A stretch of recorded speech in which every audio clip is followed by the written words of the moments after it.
And a big howdy, hey, hello, old Woody's Roundup to all the people out there in internet land. Welcome back to Comic Auzi Live, where I am such a motherfucking big fat procrastinator. It's like I had an opportunity to work on the animation yesterday, but I didn't work on it yesterday. I didn't even work on it today. I only did a little thing that didn't do anything. I don't do anything. I never do anything. I never go anywhere, and I never get anything done. How are you doing? And of course, my guest ZD. Hi. Yeah, there she is. So, hello. Welcome back, Fizzy, Grayson. Welcome back. Welcome back, welcome back, welcome back. Now, hi guys. Hey, Bella, did you get in trouble? You sane comic? I don't believe so. I mean, I was never sane to begin with. Yeah, nope. I came out of the womb like this. I think we all did. Yeah, I mean, like mustache, curly hair, everything. Just like, it just popped out like this. Fully formed. Spawned from the forehead of Zeus. Anyway, been doing updates with my Sona's backstory and everything. Let's just say her family's a bit bigger. Interesting. I'd like to see that. Or hear about it, or whichever. Neither were the rest of us. Insane Squad! Well, This looks perfect. Sorry, I'm screenshotting the Disney bound I told you about. Oh, sure, go ahead. Oh, Winnie the Pooh. Winnie the Pooh's such an easy... Look at that. It's so perfect. It's golden. That's gold. It's great. I can only stay for a little bit, so let's start blowing shit up. Alright, I'll go get the C4. Anyway. Alright. Yeah, blow it up. Gotta break the door. We haven't broken the door yet. This is a new precedent we're setting, and I don't like it. We gotta break the window. Do something. His hair went bop. What? Sorry, I'm looking at the animation. His hair went bop. Bop. His hair went bop. Oh yeah, his hair did go bop. Hair went bop. Yeah. Alright, gotta... Okay, that's one hell of a leap. I might still need an extra frame. Hesitant to add an extra frame because it's like, come on, how many more frames do I need? I still haven't gotten to the cleanup portion of this. Man. I still gotta draw the details of like the coding, so honestly, me too, Fizzy. Has been doing homework since school ended, so this will make a good break. Alright. Let's see some major progressionals then.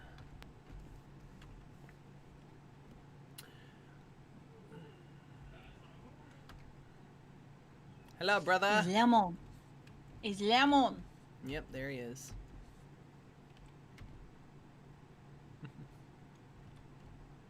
Would Lemon be able to join us? He's not. He didn't. Yeah, he didn't say yes or no. He's not feeling up for it tonight. He's just.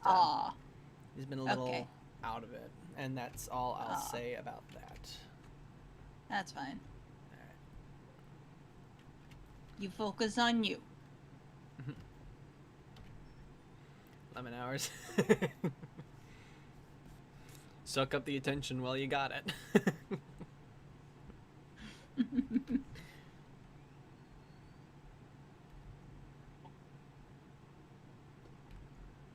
Pretty soon, Z's gonna steal all of that attention. Her Instagram and her comic are gonna blow up. Go to the moon.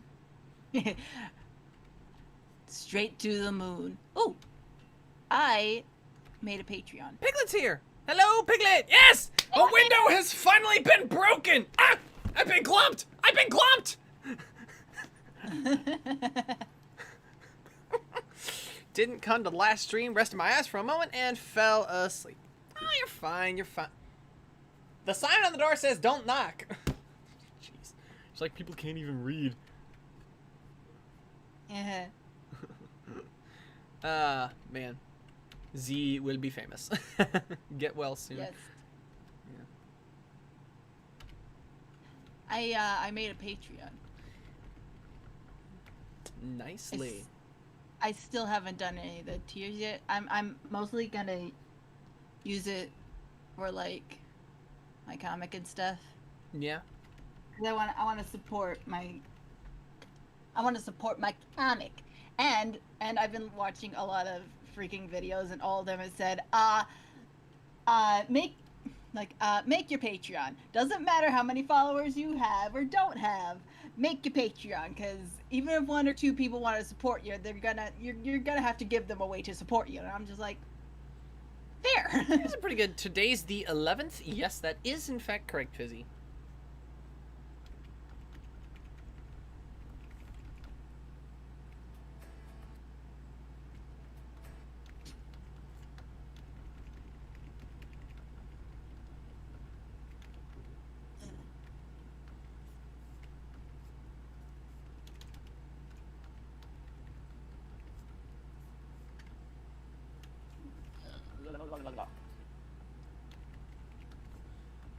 Is there a proper distance? That's a little bit of a leap. I can probably make it up for the fact that his head is turning. Maybe I can move this in a little more. Actually, wait, I think I can.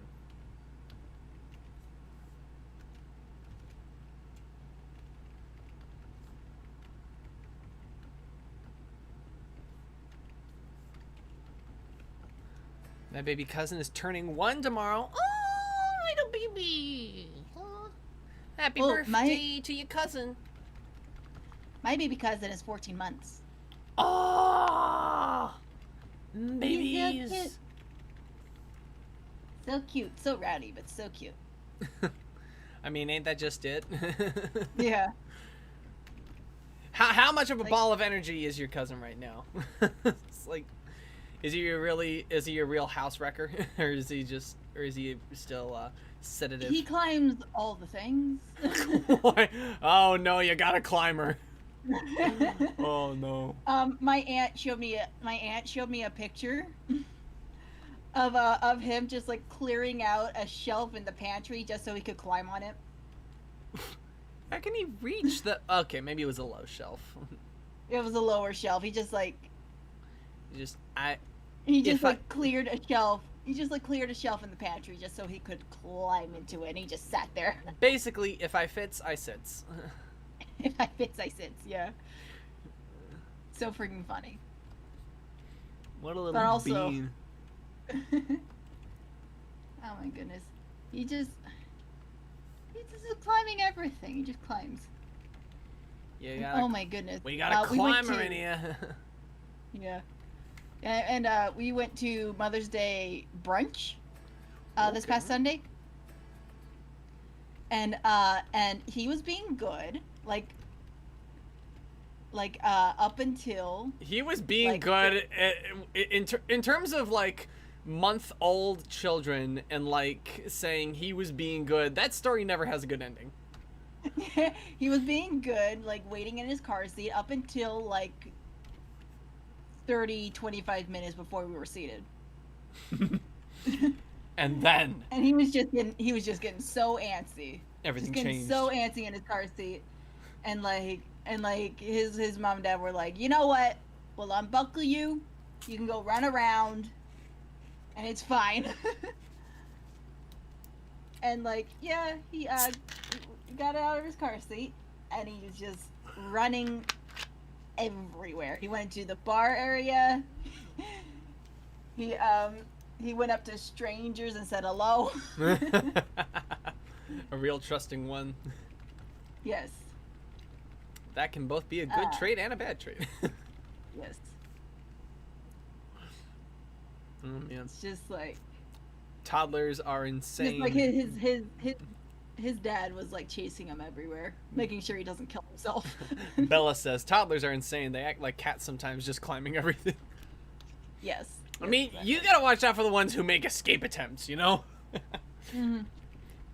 It's like when my little brother was 3, climbed everything. And oh boy, when he learned how to open doors, that was a nightmare.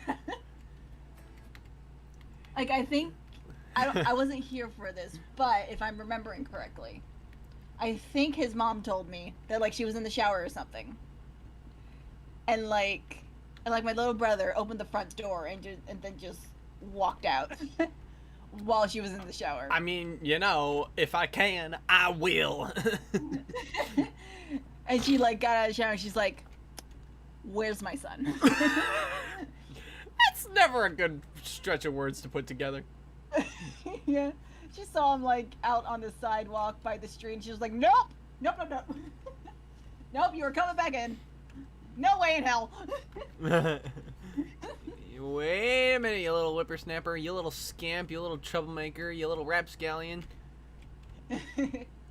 Oh my gosh. And Another of course, synonym for criminal. Yeah, and of course when he started to learn how to open doors, we started to put like little hook locks on all the doors to keep him from opening the doors. Like at places where he's not supposed to be, like the bathroom, you know? And so what my little brother did, he wasn't gonna take no shit from nobody. Clever little guy. He'll figure something out. So what he did was, Life finds a way.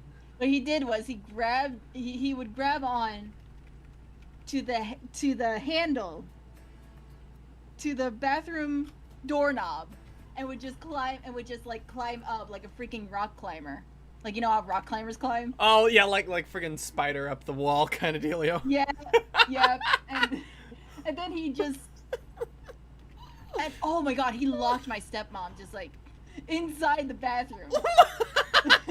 he grabbed grabbed onto the doorknob and he you know walked up the door and then he just clicked. He just locked her in there. I mean, He just if locked- I can, he locked her. I will. He locked her in there, and it was just him and her home. And of course, she was in the shower again, and she had just gotten out of the shower, and she went to like open the door, and it was just like, what? Huh. What? That's an interesting development. And she was like knocking on the door, being like, could you unlock it? And he was like, nah. little scamp. I think it was mostly him just like not knowing what she was asking. Probably So- also a combination of you make me prisoner, I turn tables. and so she had to open the window that led to the backyard. In winter, Oh no! while it was snowing, and she was butt naked. All she had was a towel. So she just like freaking out the window and like around to the front door, and got back inside. Because we didn't. Wait, did we have a back door? I don't remember if we had a back door. I don't think we had a back door. So yeah, she had to like circle around to the front door. No, wait, maybe we did have a back door and the back door was locked or something. I don't remember. But like, she had to like circle around to the front yard and go through the front door to get back inside. And she was just fuming when she got back in. Well, Oh, maybe she'll be gosh. dry by that point. Just steam rising out of her ears, just dry her up. Oh my gosh. So yeah, after that little incident, we put the hooks higher on the door. I thought you guys would have to invest in some fences. Actually, no, he might actually be able to figure those out if he can figure out the hooks. He would just climb over the fences. Are you serious? Those did not work. I mean, has anyone else in the chat had those fences, seen those fences in other people's homes? It's like, oh, they got a mover and a shaker. That's what they got. Oh my goodness. Oh, my grandma had one of those little wooden fences. It had like a Oh. wooden frame. It had like a wooden frame with like a plastic I've interlacing. seen those, yeah. Mm-hmm. Mm-hmm. She had one of those to like keep our dog in the kitchen so he doesn't like, you know, shed his fur all around the house where, you know, Oh yeah. where the fur would be embedded in the carpet for days. No, doggos. Doggos are the real reason you get those things, I think. Yeah. Yeah, but like my dog. My dog. You go ahead and regale the audience with this tale. I gotta go get something for somebody real quick. Oh, okay. So, so my dog, he just, holy freaking cow, my dog just did not like being trapped. So what he would do every night while everybody is asleep is he would gnaw at the wooden frame to like try and break himself free. And he's successfully done it a few times. He would, break himself free, then go to the basement and crap in the basement.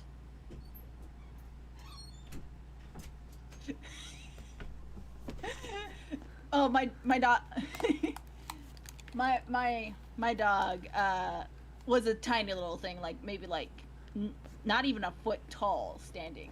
I don't think. Maybe about a foot tall actually. Standing. He was a small dog. Tiny little dog. He did not like being trapped. Foot tall standing.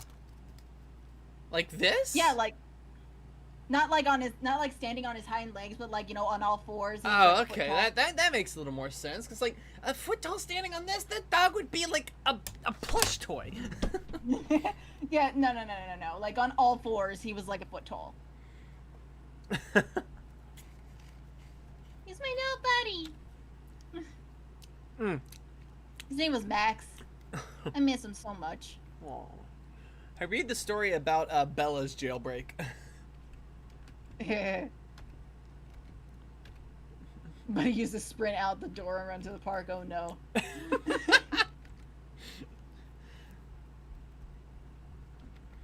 Man, I don't know about many. Ooh! I know that my neighbors.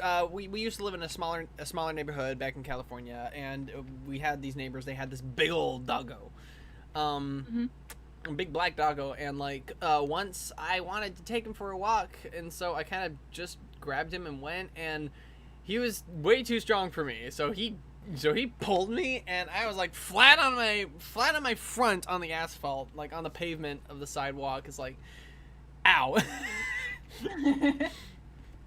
Oh my goodness.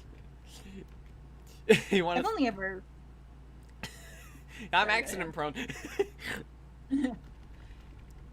Yeah, like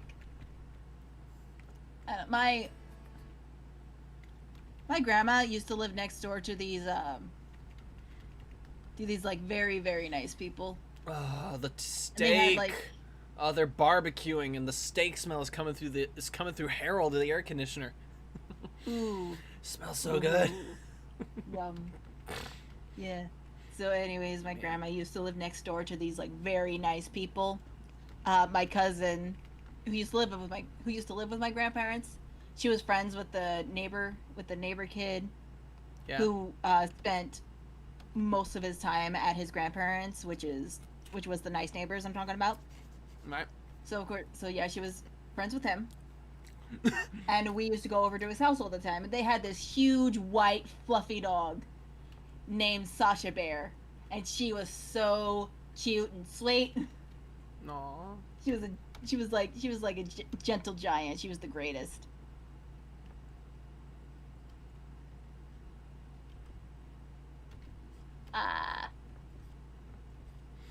Comic.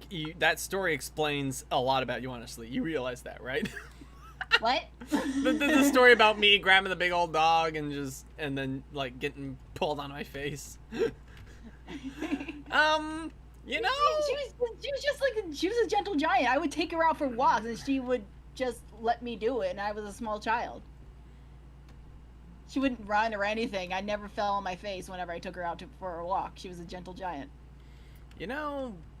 Fizzy, I'm not entirely sure, because like honestly, it's one of my only terribly vivid memories from that young, and it's like I don't know what informs who I am. I mean, it's not like I hate dogs or anything. It's like it's just big old dog was too big for me at the time. Big old dog. And nowadays I'm allergic to most things with fur. Can't spend too much time around them. Oh, that's sad. Labs and most dogs I think I'm okay with though. Like they don't hurt me as much. But the rabbits we have, pain in the ass, and like tons of cats, like pain in the ass. Yeah. Dude, you need to meet my doggo. She loves people. She will. I would She will love legit to meet her. go- Oh, hello, miraculous. Long Hello, as miraculous. Yeah, but anyways, like, she loves people and she loves meeting new people. She will absolutely lose her freaking mind if she, like, if you ever meet her, she will absolutely lose her mind. She's like, oh my gosh, she's the best. She'll go she'll like. New people, old people, if it's somebody she hasn't seen either before or like for a while, she will go nuts. no. We're talking about family stories, toddlers and dogs. One of them you keep on a leash, and the other one is man's best friend. Did anyone you know or any of your parents use one of those leashes for children?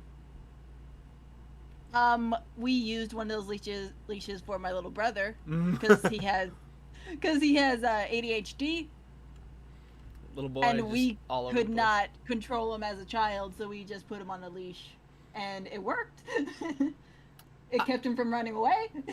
Now, I don't know if it was ever used on me when I was younger, but I've seen a few of my, one of my siblings at least, having been put in one of those things.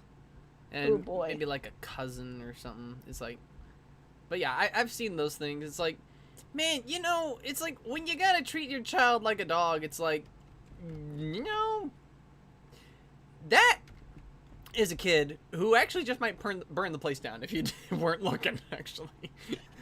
Yeah, that was my little brother. Or, kill himself. He almost died several times. Dadgummit. No survival instincts. Human beings would die without their parents. Baby bird could probably make it on his own, but human beings, no. Oh my gosh, like remember that story I told you? Like he climbed on the freaking tube TV and it like fell on him. Oh, jeez. You remember that story? I think I remember hearing about that. Yeah. Yeah, and like we were all freaking out, but then we like picked up the TV and he was fine. His foot was just bruised. His foot was just bruised. That's it. The lucky motherfucker. Like, what the hell, man? Yeah. Man, how's he doing nowadays? I wonder. He's very chill. He's almost 18 years old. Nice. He's turning 18 in August. Way to go, man. Welcome to the wonderful world of adulthood. Yeah. Ooh, he's actually planning on moving down here and going to our local college. So we get to see him more, which is great. Yay! I love my little brother. He's literally the best. He's like super chill, super nice, super smart, and like super empathetic. And it's just like, you're the best kid ever.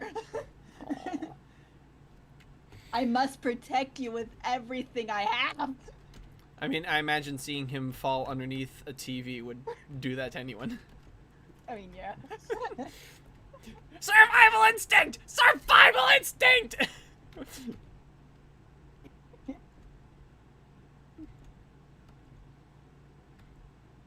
Having stories told to you by other people about when you were younger is like blacking out and then somebody else telling you, dude, he did some crazy shit.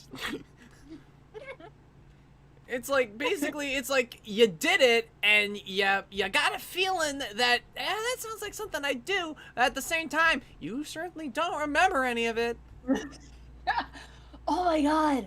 When my little brother, again, he was probably about like 3, maybe 2, I don't know. He was very, very small. Little bean. We watched a movie. You know the movie, what was it? Big Daddy or something like that? Well, I've heard of it. Yeah. It's Adam Sandler. It's got that one kid in it. I don't remember his name. But like, basically there's a scene in that movie when you where say like that one kid, I can think of many one kids, but I don't think any I of know, them would be correct. it's not very descriptive. It's not Macaulay Culkin, is it? I think it was Macaulay Culkin. Really? No, it wasn't. It wasn't Macaulay. Never mind. Never mind. No, it was. It was one of the. It was.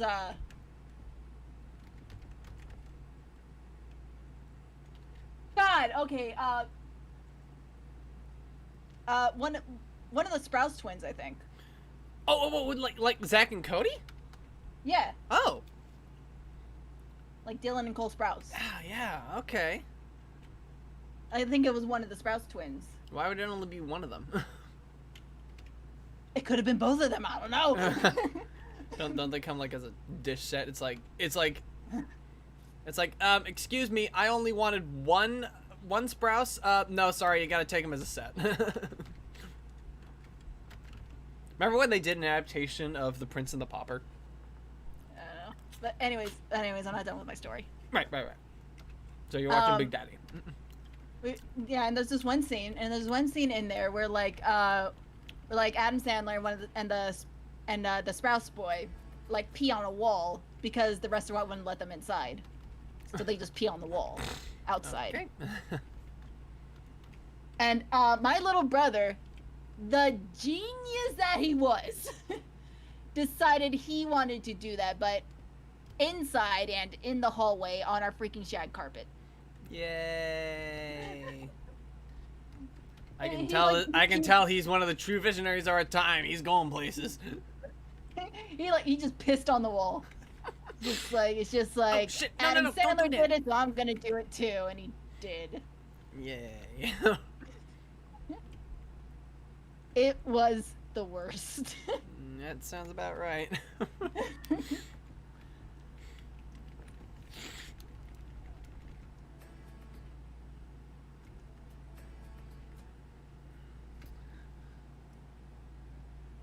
I thought it was That was a young boy. Sorry, it's just A few Piglet was talking about times when they were little. And without just- breaking a single done. Wait. I remember as a kid, I would climb onto my old large TV that we used to have, and I would have placed a ton of couches parts and would jump off the TV. I thought I was done doing a few times without breaking a single bone in my body. It was fun doing it as a kid. Miraculous, you little scamp.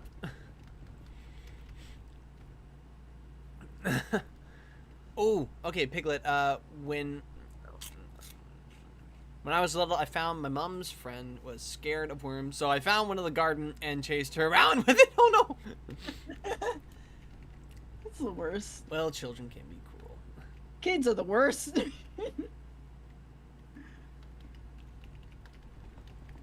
They are the real revolutionaries.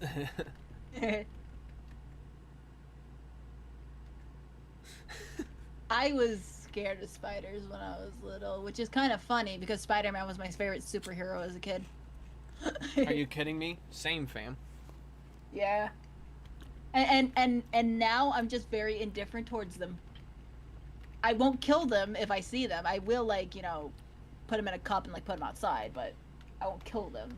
Because, they're friends. They're friends. They do the good thing. Well, I'll just have you know that just based on what they look like, they are demons from hell and they'll die in my room! They're friends, and they do the good things, okay? Oh, and also they represent creativity. Goody gumdrops. I found that out recently. Like, one of my friends was talking about it, and she was looking up, and she was like, looking up what different animals represent. And spiders represented creativity, and she was like, well, shit, no wonder me and my family keep seeing spiders in our house. And I was just like, hold up, is this why I'm the only one in the freaking house that keeps seeing all these spiders? Yeah. Oh my gosh, and I just, I don't want them crawling on me. Because I just don't like things crawling on me. I don't like that creepy crawly feel. Oh, gee, read this bit by Team Miraculous.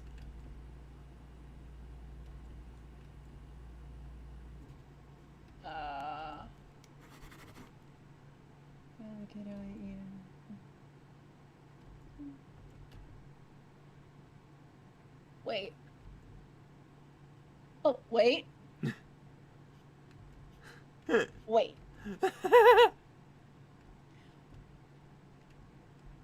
When I was a kid, I would eat a ton of white cotton and gone crazy and thought it was cotton candy. Are you talking about like the cotton balls?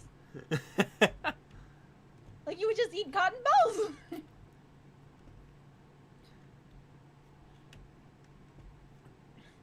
Oh my gosh. Oh boy. Yes. Ah! It's like that one vine. It's like that one vine. Somebody legit tried to kill a spider with a broom, and then a bunch of baby I spiders hate that. scattered everywhere. Ah, worst nightmare. Oh my gosh. That's one of the reasons why I just trap them with a cup and then put them outside. Because if you kill them and it turns out they got a bunch of babies, yeah, you got a whole different problem going on. So yeah. ZD out here Rather with not the have to deal with that. ZD out here helping out all you arachnophobes in the internet land with what to do when you really face a spider. Get someone else to handle it.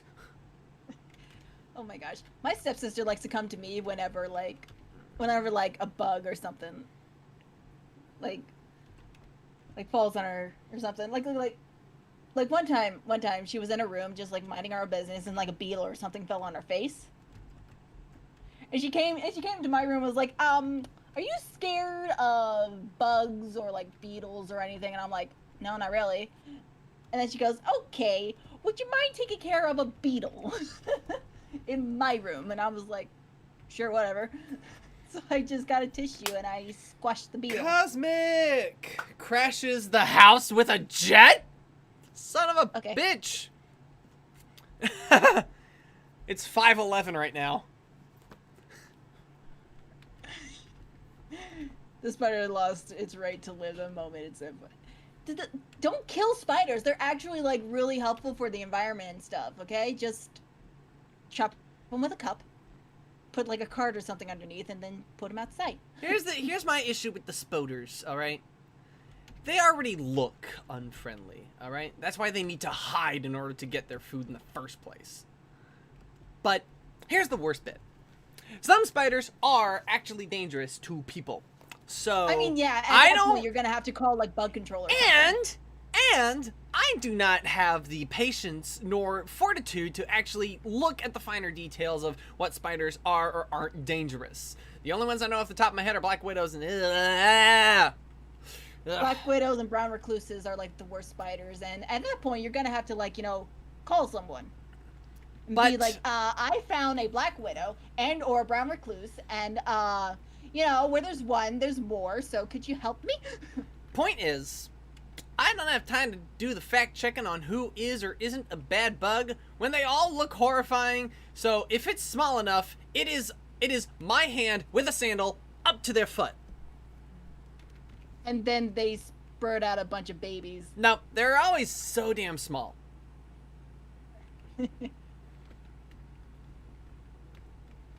Believe me, if that ever happened, I would head for the fucking if it's the small ones, then no, they're not poisonous. Just cup, bring them outside. No, I don't like the crawlies, and he can still bite. So no, I'm not doing it.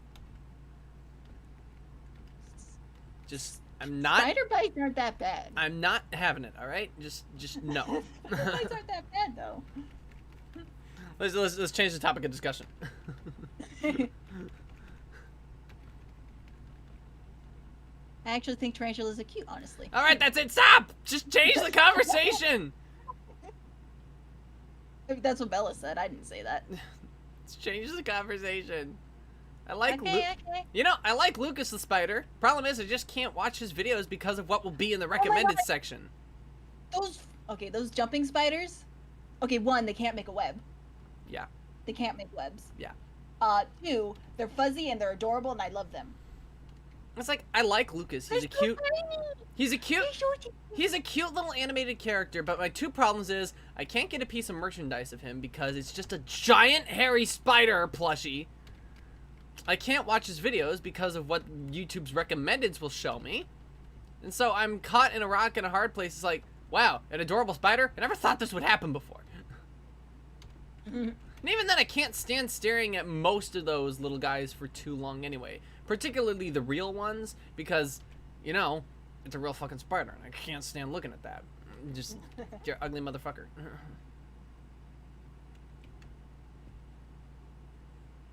I guess I'm Helga with a Hey Arnold with Lucas the Spider.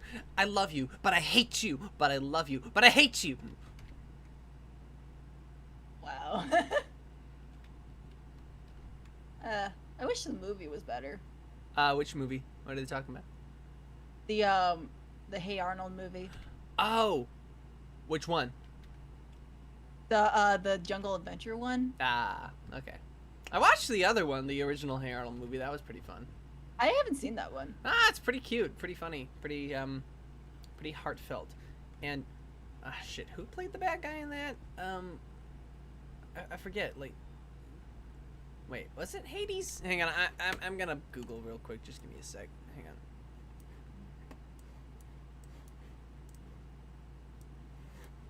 on. All right. Hey. Hold on, this is bugging me. I gotta look up Big Daddy. Arnold movie. Who's the bad guy in the Hey Arnold movie?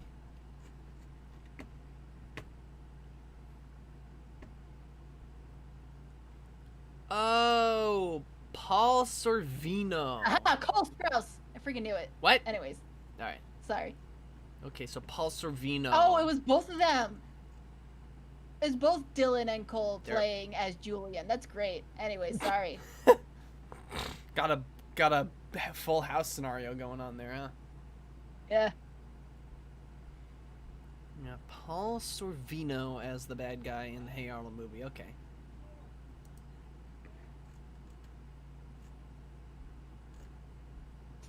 Fascinating. All right. Anyway, back to the show. Which is actually it's actually pretty smart to like cast like a pair of twins or like a set of triplets as like one kid, because like if one kid gets tired, you can just bring the other one in. I mean, that's very smart. I mean, that's what they did for Terminator 2 whenever they had like the Terminator transform into anyone. They'd hire like actual twins, like so that they could have the same person stand next to the other same person, but it was just the Terminator transformed to look like them.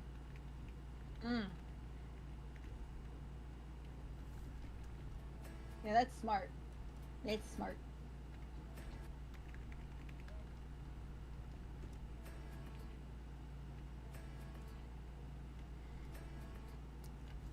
Will this one frame really make up the difference? I wonder. They did that with the Diary of a Wimpy Kid movies. What? Huh. Want me to send you a picture of the scratch? Wait, what? What scratch? Throwing this frick backpack into a stone ledge that was up to my chin, and I scratched my arm nearly throwing the bag over the ledge. Oh. Dang. Damn. I mean, up to you. Probably won't show it on stream because, you know, like I don't want to be like too gnarly here. Was Manny triplets? Hold on. Really? Like Manny from Modern Family? Wait. Or are you still talking about the Diary of the Wimpy Kid? She's talking about Diary of a Wimpy Kid, I think. Oh, okay. Sorry, I know nothing about Diary of a Wimpy Kid.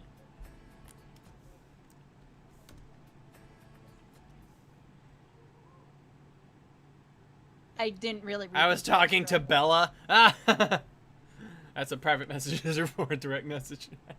All right. Manny's actor were twins. Interesting.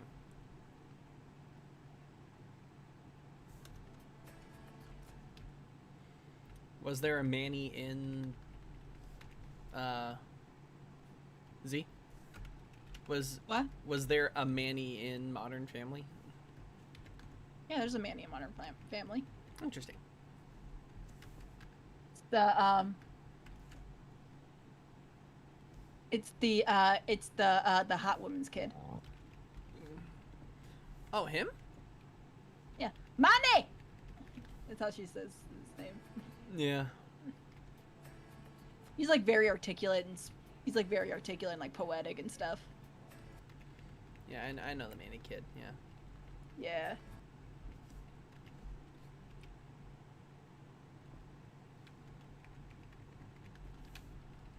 You mean Gloria? Yeah, Gloria. Yeah. Yeah, Gloria. Yeah. Yeah, I was about to say that didn't sound right. Mandy being triplets, that didn't sound right. No triplets. Only 2 played him in the 3rd film. Ah, interesting. Again, talking about the Diary of a Wimpy Kid adaptation. I figured. All right, I'm not dumb. Wait, what was that one film? Ah, man, I just got shot back into the 2000s with something. There was a Groundhog Day style movie called Last Day of Summer. It was basically a kid's last day of summer. And it was basically like the Groundhog Day loop, where he just wishes it was the last day of summer, or I guess Christmas Forever kind of scenario, actually, where he wishes it was still the last day of summer, and so he gets stuck in the last day of summer. I have no idea what you're talking. Wait. Was it 2000s? Yeah, 2000s.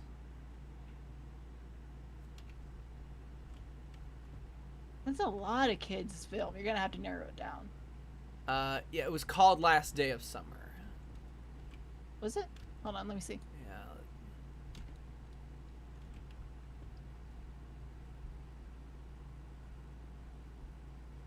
Did you read my last message about the 2007? Yeah, that's probably right.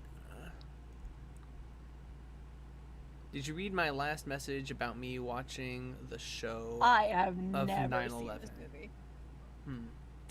Oh wait, I was never watching a new seen episode of 9/11 season 4, episode 11, Treasure Hunt, my episode with my mom, and it was few funny scenes in the show. All right. Oh wow, got a lot of 1s and 3s across the board here. Oh, it's got 1 4.5. Yay! Someone likes it. I mean, not that I care. It's like it was a long time ago, and I remember being like, "This is kind of stupid, but okay." Like, Another 4. yeah, but is that 4 out of Very- 5 or 4 out of 10? Very mixed reception film, it seems like. Is that 4 out of 5 or 4 out of 10? 4 out of 5. Oh, that's pretty good actually. It's a very mixed reception film, it seems like. I can see it being liked, honestly, because it's like I did like get something out of it. It's like because I didn't grow too bored with it to turn it off. So I watched so many weird things as a child. I mean, how weird could they possibly be? Do you know the movie Christopher Columbus? That was made by a German company. If anyone and their mother who has ever seen any Nostalgia Critic video can tell you, yes, I know of that movie. I loved that movie as a kid. Every single time we went to Blockbuster, R.I.P. Blockbuster. Yeah. Every single time we went to Blockbuster, I would just pick whatever looked interesting to me, and that movie looked interesting to me, and it seems that like when I grew up, I only remembered the well animated scenes. Because when I saw that Nostalgia Critic review, I was like, I don't remember any of those badly animated scenes at all. I only remember the good animated scenes. Actually, you know what it kind of looks like now that I'm putting it back in my memory? What? It kind of looks like somebody was developing a TV show, but then they decided, hey, why don't we just make a movie out of it? And so instead, all these cheaply animated sequences, which would have probably been their own episodes, are all together in a movie and kind of incongruent of quality. Because, like, you can also see that with, like, the Disney You can see that with the Aladdin Return of Jafar. It's just several episodes stitched together. Yeah. And the animation quality is like is back and forth. Yeah. Yeah. A lot of those early 2000s Disney sequels were like either failed attempts at shows or Just like, a DVD cash grab. or just yeah. I mean, Yeah, like Tarzan and Jane was a failed actually, no, was a it's failed not. pilot. No, it's not. Because the Legends of Tarzan TV show did have quite a few episodes air. Huh. So yeah, the Tarzan and Jane I can definitely see as being like a spin-off of the show, but no, the show actually did have quite a few episodes. So I guess the Tarzan and Jane show was the failed spin-off of the Tarzan show, whatever? I think more was just a movie to cash in on the show's less than stellar popularity, but Tarzan's making a comeback. It was also around Tarzan. It was. I mean, it was a bunch of like different stories like stitched together. Like Basically, Winnie the. it was, yeah, which is weird, but so was Cinderella 2, and that didn't quite strike me. Yeah. But the thing is, Cinderella's 2's quality of animation was too much for a TV show. It's like, no, they weren't thinking of making this a TV show. This was definitely meant to be a video release. So why the hell isn't it an anthology? Oh yeah, that's weird. Yes, because if you look at Belle's Enchanted Christmas or Atlantis Milo Returns, it's like those things are like, yeah, that's your crummy TV quality and like shit. But like, I forgot how awful Belle's Enchanted Christmas was. oh, not Enchanted Christmas, Enchanted World. Enchanted World. Sorry, yeah. Enchanted Christmas is still pretty bad, but it does have a freaking banger song in there. It's oh god, the organ. Don't fall in love. The organ is. I'm bolted to the wall. By Tim Curry. Voiced by Tim Curry, so. Yeah. You know, the villain has to be good at least somewhat. Like his motivation is kind of weird. Like. But he has his own. He wants to stay an organ because he has control of the castle, but he's freaking bolted to the wall. I mean, that's the caveat he has. It's like he'd rather remain as this magical pipe organ than return to his human form. I guess because he has more respect as the organ. Yeah, he actually which has. Which makes he sense. had mind control powers over the beast. Oh, that's right. I completely forgot about that. Although it wasn't really mind control powers. It was more him just like going dizzy from being beat around, right? No, while he was singing his song. It's I don't know. It's kind of hard to tell. The movie's weird. Yeah, the movie is weird, but my God, that song. It's sung by Tim Curry. You can't not love it. The thing that kept me coming back to that movie when I was younger, was just the creepy design of the organ guy. It's like, this is such a cool guy. Wow. I also, loved creepy shit as a kid. I don't know if I'd actually seen Beauty and the Beast I was like, yet. hell yeah. So like that was my only Beauty and the Beast film at the time because I don't think I'd seen the original one yet. I loved the original one as a kid, but like I would watch Enchanted Christmas like over and over again because of that organ. Yeah.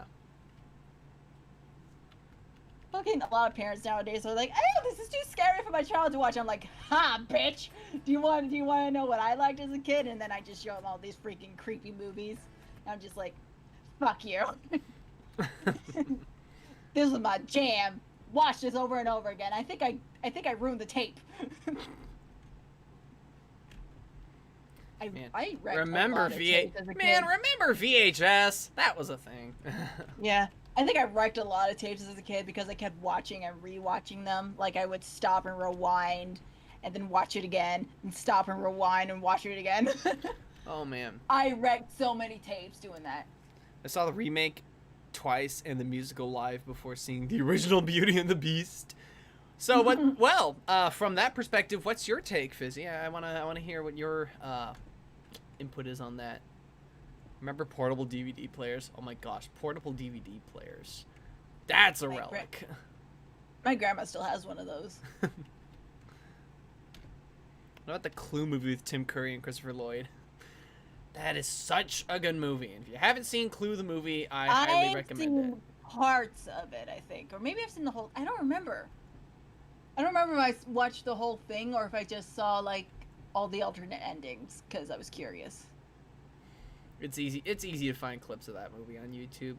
Yeah. And that movie is like up there with films like. I mean, for me, going. Okay, I think what he's saying is, what is your take? You know, going from the remake to the original. What's your take? So like, how do they stack up? Like on a scale, like out of 5 stars, how would you rate each version of the show that you saw? Would be my question there.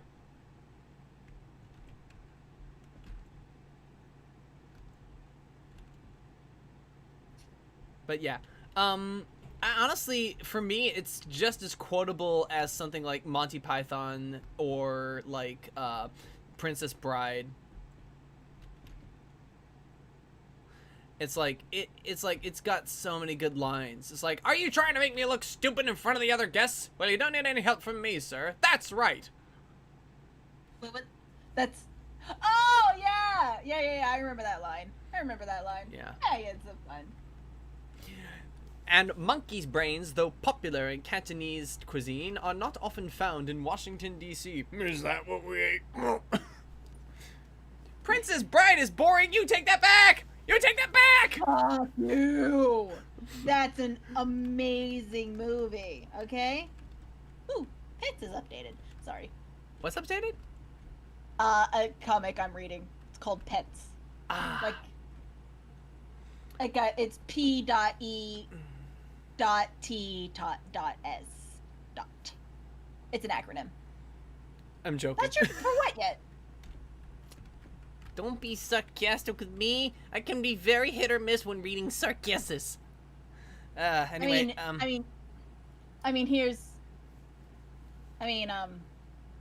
it is text, so even if somebody who can do the sarcasm reads that, they probably wouldn't be able to get it because, you know, it's text. Yeah, anyway, let's see. Dinotopia. I remember Dinotopia. That was... I only ever saw it in little spurts, but I saw it at a friend's house. And yeah, it's basically like... Yeah, it's interesting. I wanted to return to it once ago just to see... Is it any good? Does it hold up? Hold on. Let me look that up. What is that? The original animated is a 9, obviously. Not my favorite Disney movie, but still very good. The remake is fine. It's very pretty. Not memorable, though. 6. The live musical is a blast, though. 9. So wait. Which one is the remake? The 2002 one? What? Like I searched it and like the 2002 one popped up. Is that the original? For Beauty and the Beast? No, for Dinotopia. Oh. Was Dinotopia a movie or a show? I think it was. Wait. I think it was a TV show. Oh, wait. Huh, Wait. What? Was this based off of a book series about an archaeologist who like finds this freaking dino world? Yes, I think I remember seeing the opening credits when looking for it some time ago, and it mentioned being based off a book. Right. Yes, I remember watching a video about this. Like I don't know the show itself, but like apparently the show did not follow along with the book very well. Did the book have talking dinosaurs? Yeah, the book had talking dinosaurs. Well, then they got that part right at least, because I remember seeing a talking like raptor or something, or I don't remember. It had a long neck, so it's probably not a raptor, but like that's all I remember. Yeah. Talking dino in a library. That's the only thing I'd seen from the show. But like basically the book was like an archaeologist like finds this like world where like, you know, talking dinosaurs and humans like live together and they work together, you know. This conversation is in a dozen different places, but Fizzy, yeah. Yeah. No, it is. But like, okay, wait, did did Fizzy ever answer your question? Like, what's their rating? Yeah. So like the remake is a 6 out of 10. Both the musical and the Disney film individually are 9 out of 10 each.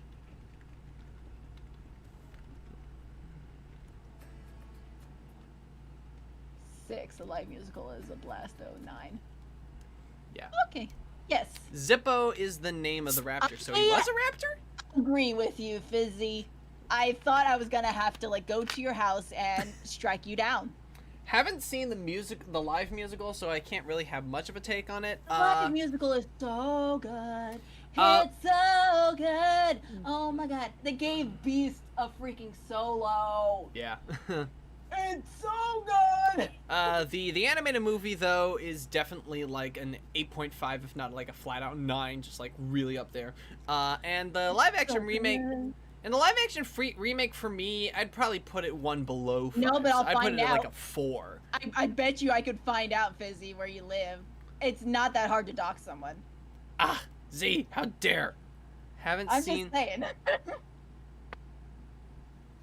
I haven't seen the show in person. Was Beetlejuice the musical? I've seen rips and recordings of it. It is fire. It is straight fire. I've also seen just like bits of it. Oh no. I've seen like a whole of the beginning to end of the show. Oh, I've only seen bits. Well, then I should probably. I really like that song between Beetlejuice and God, what's the goth chick's name? I keep forgetting her name. Lydia. Yeah. That duet between them. He's just like, just say my name or whatever that fucking thing was. All right. Well, let's see. Just say it 3 times or whatever. However the freaking song went. How did the song go? I just remember really liking it. You could use a buddy. Don't you want a pal? Yes, I do. Girl, the way I see it, your daddy should be leaving. You should stick around and kill him. Nothing. So, Lydia, don't end yourself. Defend yourself. Daddy is the one you should maim. Together we'll exterminate. Assassinate! The finer points can wait, but first you gotta say my name. Go ahead and jump, but that won't stop him. Here you got a solid plan B option. I can bring your daddy so much pain. All you gotta do is say my name. Girl, just say it 3 times in a row. Then you won't believe how far I'll go. I'm on the bench, but coach, just put me in the game. All you gotta do is say my name. There you go. And then she like goes Beetlejuice, Beetle, and then she goes into her part and it's great.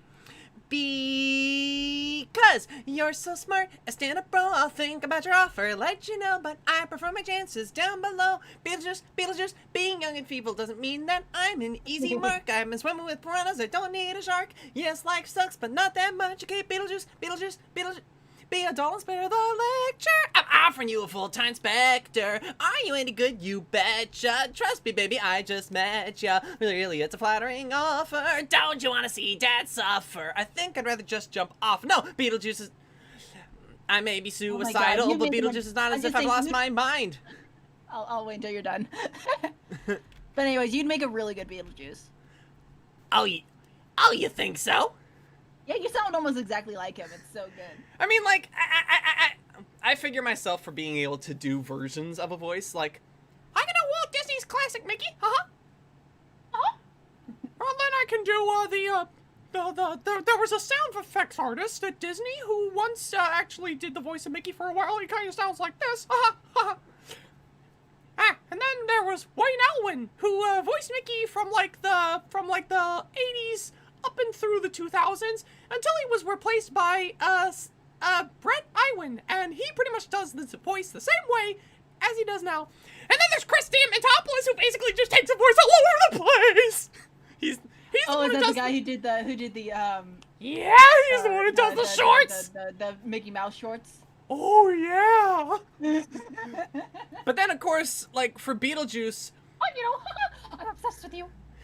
But for oh, Minnie, I'm just obsessed with you. But for Beetlejuice, well, you got Michael Keaton from the original movie, and I'll eat anything you want me to eat, I'll swallow anything you want me to swallow. Come on down, I'll chew on the dog. love that. And then there's so the, good. Lemon will probably correct me, but it's like Steven somebody or other, and he did the Beetlejuice voice in the cartoon, and it was kind of a cartoony version of the voice that was in the movie. And then you got Alex Brightman, which is kind of like, you know, kind of his own thing, really, a little higher. I mean, kind of imagine if Beetlejuice was like a fucked up SpongeBob who was horny. It's horny. And, so yeah, there you Like go. legit, I could just Google how to find someone's IP address, and then I'll bet you See? something will No. pop up. Go to the corner. I'm just saying. Corner. I'm just saying. I could do it. I could just Google how to find somebody's address, and it'll tell me. It's terrifying. You but sound like the gingerbread in Shrek the Musical. Oh yeah, this voice does kind of sound like Gingy a little bit. Oh my god, it does. Do I can't you do it know now. the Muffin Man? Muffin Man? The Muffin Man! Yes, I know the Muffin Man. Who lives on Jewelry Lane? Well, she's married to the Muffin Man. The Muffin Man? The Muffin Man! She's married to the Muffin Man. My lord, we found it. One of like two What are you waiting for? Bring it in. Oh my god, can you do a Farquaad? What are you waiting for? Bring it in! Hell yeah. Some of you may die, but it's a sacrifice I am willing to make. Oh god. What an absolute fuckwad. Yes. I love it. Wasn't his design like based off of like Pixar's CEO at the time? Oh, no, not Pixar. Eisenberg. Eisenberg, that's right. Yeah, Bob, what was his name? What was his first name? I don't remember his first name. Eisner. No, Eisner. Bob. Eisner, right, Michael Eisner. Michael Eisner. That was it. Yes, that's the schmuck. Yeah. Katzenberg was the petty asshole, and Eisner was the one who took over Frank Wells' job. Also, how wacky is it that Disney, after losing Walt, went through Frank Wells, who used to work for Warner Brothers, and then Michael Eisner, who used to work for Paramount. Oh boy. I wonder if Bob Iger used to do something for someone else, some other studio that Disney was basically a rival with. If he ever had any associations with... Oh, wait, no. He did. He was kind of a protege to Eisner, actually. So maybe they both were at Paramount as well. I don't know. Who knows? I mean, he was definitely under him, following him at Disney, but like...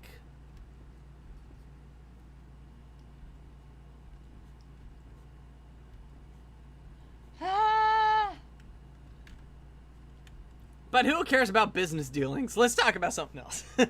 I didn't notice the resemblance. What? Until now. You know, there's Oh, a about resemblance the between voice. Eisner and Farquaad. Oh yeah.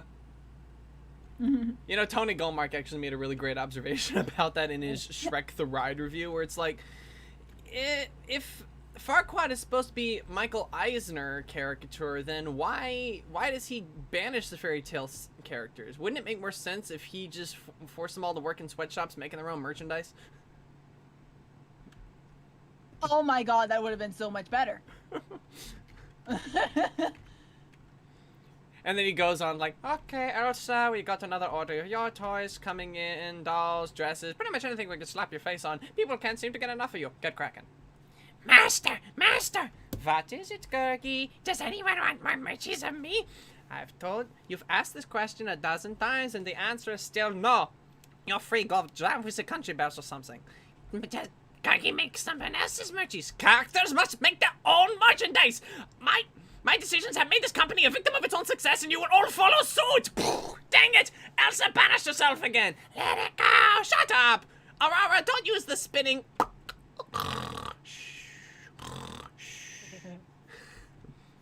He's a comedic genius, that guy. And if you guys are not following him, what the hell are you doing? He's got a whole YouTube channel of 3 seasons of his show, Some Jerk with a Camera. He's got a podcast where he and his friends talk about Disney Plus. It's like, come on, he's a great comedian.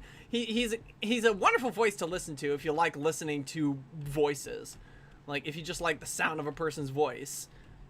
He's a pretty good voice to listen Lemon's to. back. Lemon's back. Things! Lemon's back. Lemon! Correct me. Who Lemon. was the voice in the Beetlejuice cartoon? His name was Steven something? Stephen something?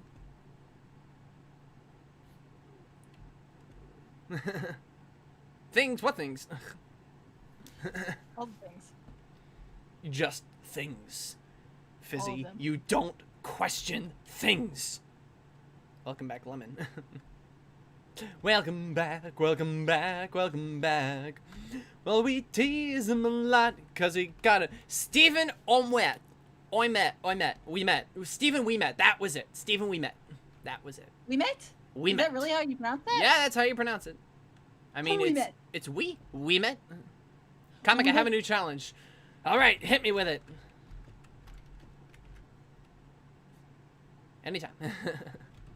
Let's go. In a moment now.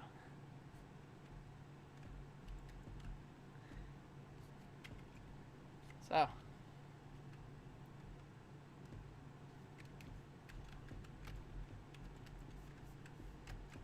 I think I just told you the challenge in my last message. The new challenge is what I got off Amazon, and I will give you some hints and clues. Hints and clues. The new. What about what? Wait, what? I just. What? I'm confused too. Oh my god, you say that again. Uh, My word comprehension sucks. the new challenge is what I got off of Amazon, and I will give you some hint and clues. Okay. I still don't know what's happening. Neither do I. I'm kind of scared. It's something to wear and based on the anime. Okay, I'm gonna say Midoriya hoodie. Am I close? Is it a cosplay item? I had a student who had a Midoriya hoodie. And so, like, I think, so her nickname in class for a while was Deku or Midoriya or something like that. Might be a cosplay item, because... Is it MLB merch? Miraculous Ladybug is not an anime! Oh! Alright, it could be an anime. Originally, it was, like, supposed to be, like, animated like anime. You know, But in under 2D the and, but like, under in an anime-ish style. but under the strictest originally. terms, it ain't a Japanese cartoon. It ain't a Japanese animation. It's not True, Miraculous but Ladybug it or did Midoriya have the costume. style. It's someone else and something to wear for the summer. Someone else and something to wear for the summer. It's not Okay. it's Some something to anime wear. thing. Okay. Anime. Where for the summer? Is it a tank top?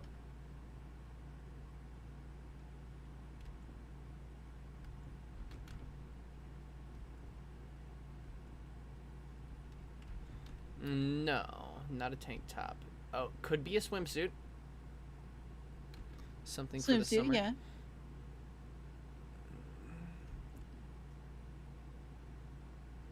And like an anime themed swimsuit. I mean, if I were thinking anime themed swimsuit, okay, Okay. yes. If I were thinking anime themed swimsuit, the first thing that comes to mind, is the Sailor Fuku that Sailor Moon and the other Sailor Senshi wear. Wait, is that it? Wait, did I get it? Sailor Moon swimsuit. But what anime and what character? Wait. What kinds of swimsuit? Wait. What anime? What character? Oh, so I didn't get it. Nope, I don't watch Sailor Okay. Moon. Okay. What anime? What character? Okay. Now, I There's a want. swimming anime, isn't there? You know, you're probably right. I mean, there's plenty of anime out there. I'm pretty sure there's something as niche as. Is it a swimming anime? And if so, I probably won't get it. Now, I want to say that the swimsuit is a One Piece. Not that it is around the anime One Piece, but that it is a One Piece swimsuit. That's my guess. My hero trunks. It's not a swimming anime. Okay, so not a swimming anime.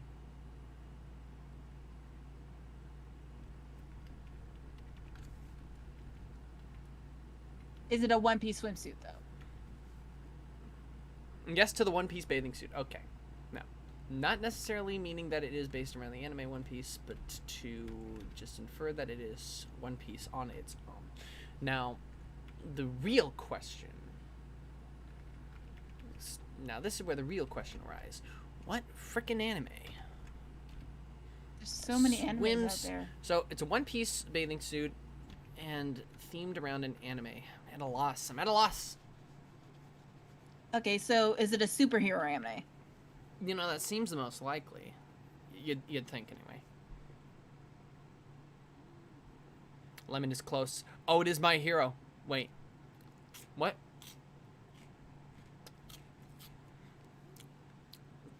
Okay, so Lemon said it was My Hero Academia. Ooh, Bakugo. That's a good guess. With his grenades and shit on like the belt. Ooh. That would make a lot of sense.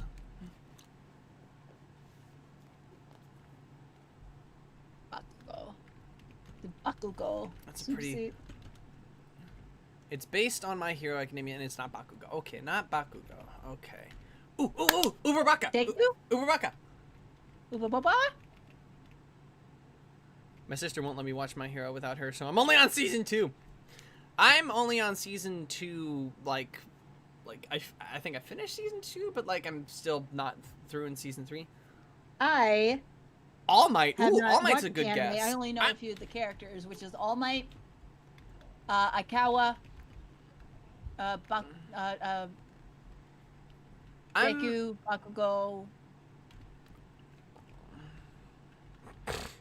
I'm waiting for the season 5 dub. All Might, nope. So my guess would be Uraraka, maybe even Froppy.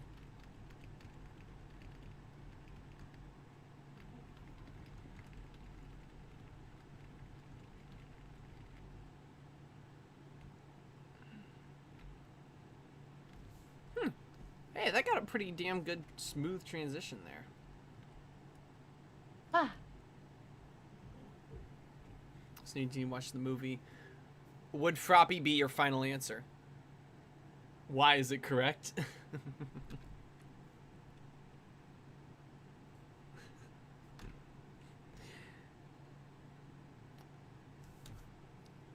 I mean, I still want to lean on. Okay, woo! Yay! I still wanted Froppy. to. I still wanted to lean on Uwaraku for a bit, but it's Froppy. Woohoo! Hold on. Nice.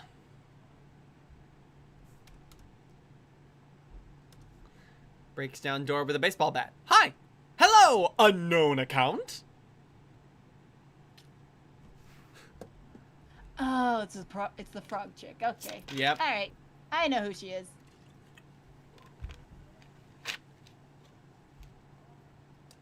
I think my allergies are back, guys.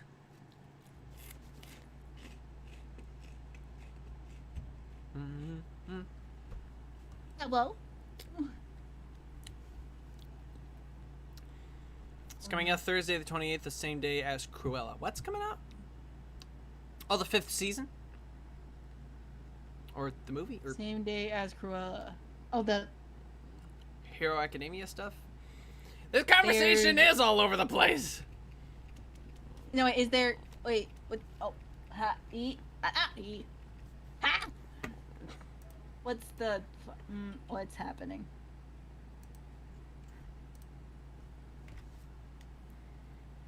Also, hello, unknown account. Yes, hello.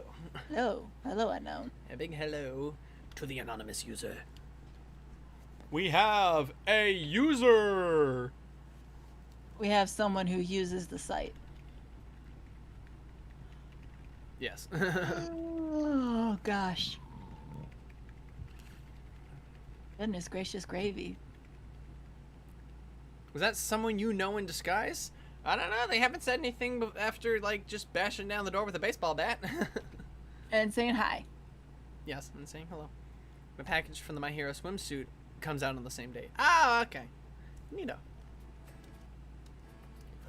Your delivery shows up, you mean. Okay. Aha. That makes a Aha. lot of sense. Oh, I'm using a new shampoo and conditioner for my Ooh. bleach blonde hair. Nice. You know, to keep it from yellowing. And Mm. my god, the freaking purple shampoo is so dark that when I like squirted it out onto my hand, it looked like a freaking black hole. It was so freaking dark. Like, it was terrifying. It was like black ooze. And the conditioner that came with it smells like nougat. You mean Like you like mean, like the stuff in candy bars. Like the stuff in Three Musketeers. Yeah. I was just gonna say, because I love those candy bars. I love the Yeah, Musketeers. But like it was like really strong nougat. Like it was sweet and nutty. Like it smelled sweet and nutty, and it was so weird. It's such a weird scent. I don't know why it smells like that. Boiled eggs are perfectly fine. Yeah, sure. If you like hard boiled, yeah. Eh. Oh, I frequently think every now and then of the glorious fruit of the noble hen. Eggs! Eggs! EWGS eggs. My knowledge of eggs is tremendously wide. I've eaten them boiled, I've eaten them fried, poached and shirred and deviled and scrambled, humbled and schmumbled and scovelled and crambled. I've eaten them, beaten them, swizzled and swazzled, fizzled, cadizzled, bamboozled and buzzled. I know every way that an egg can be guzzled. And thinking of eggs reminds me of Sam, whose favorite dish is green eggs and ham. Susical? No, Seuss on the Loose. Cartoon anthology of Sneetches and green eggs and ham, and then that one bit about the guy, the north walking Nonder and the south walking Swampter, you know? No. Huh? One guy only kept walking north and the other guy only kept walking south, and so they stood in each other's way, and neither of them would step to the side because they must keep moving the direction that they were moving. I know nothing about that. You've never heard that one? Nope. Fascinating. Talk to you later, guys. Night night. Night night. All right, later, Alexis. Wait, season 2 is out? Season 2 for Hero Academia? I don't know. It's just like I think I watched it. I don't know. Did I watch it? Hang on. Let me see. I think it Am exists. I a liar? Yeah, I watched My Hero season 2. So yeah, there you go. Season 2 is not yet. Wait, what? Not season 2. Wait, what show are you guys talking about? What? Oh, the Netflix series Green Eggs and Ham. Oh yeah, that one. Yeah, no, they haven't done that yet. Wait, when? Wait, have they announced it? Because I love that show. It's so good. Yeah, Hold they on. did announce that they would do it. Yeah. I must. Honestly, see this. you know what I must see sooner rather than later? The Cuphead show. Yes. It looks so good, and I hate to admit that I've been a naughty boy and have watched some of the leaked storyboards of a few of the episodes, but I can't wait any longer. Wow.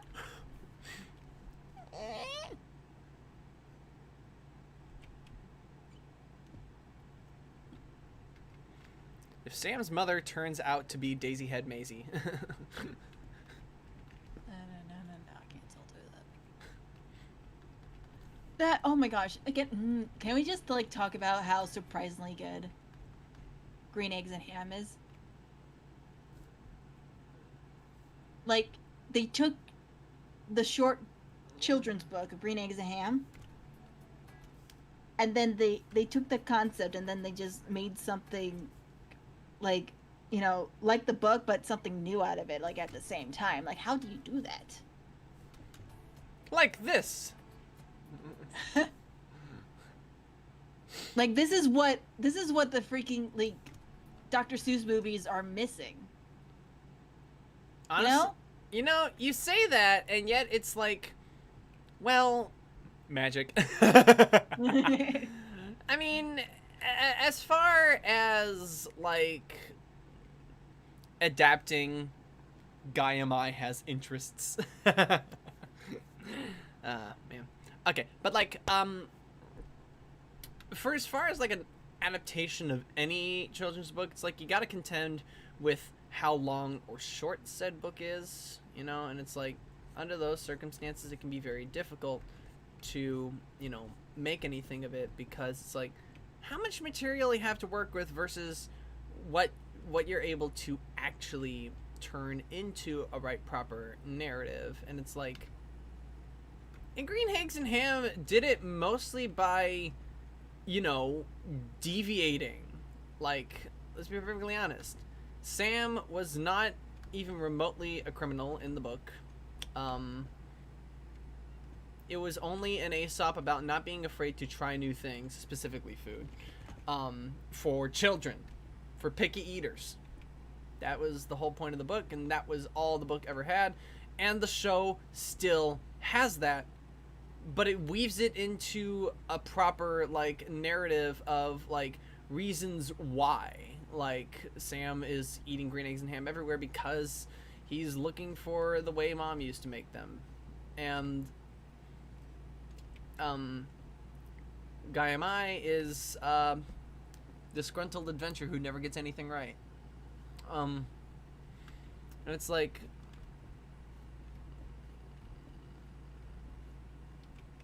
it's like part of the thing is like, the more that you try to add into a thing, the less it's going to resemble the original story. And at the very least, what you can do is just make damn sure that what you're doing to change something so thoroughly actually works. Like, it's a quality piece of work. And honestly, as far as a buddy road adventure with poaching and endangered animals and shit, it's like, it's a pretty solid watch. Hell yeah. And to say nothing of the animation, which is basically... Yeah, animation is so freaking good. I mean, I don't know if they're doing it all in computers or not, but it's basically as close to... No. It's hand drawn. So they put it, so they do it on paper and then create it. It's hand drawn, but it's also in computers. I don't know how to explain it. Well, they did it. well, like, no. What I really mean is, like, it's clearly hand drawn, but I don't know if paper was involved in the process. I don't think paper was involved. I don't remember, 'cause, like, but I remember watching the because, like, drawing the how-to video that they did or whatever it was. Because paper has become much less, like, exclusive to the process The behind of creating the scenes hand drawn. is what they did. Okay, cool. Maybe I'll have to seek that out. But yeah, but as far as like creating like, it's not really about like creating a watchable product, because all of the things are like watchable products. It's all about creating something good and like ultimately just making sure that like, and not only that, like here's the thing, they didn't just make the show feel like... Oh, right, I was gonna say, it's the closest you'll see to, like, classic Disney animation. That's what I was trying to say. Yeah. like they didn't just make the show feel like, you know, just green eggs and ham. They made it feel like an entire Dr. Seuss world. You know? That's true. Like, what was the bird called? Oh my god, I don't remember. Chickaraff. Yeah, the Chickaraff. Never. Never existed actually- before the show, but damn if that ain't such a Dr. Seussian design and name. Yeah, I know.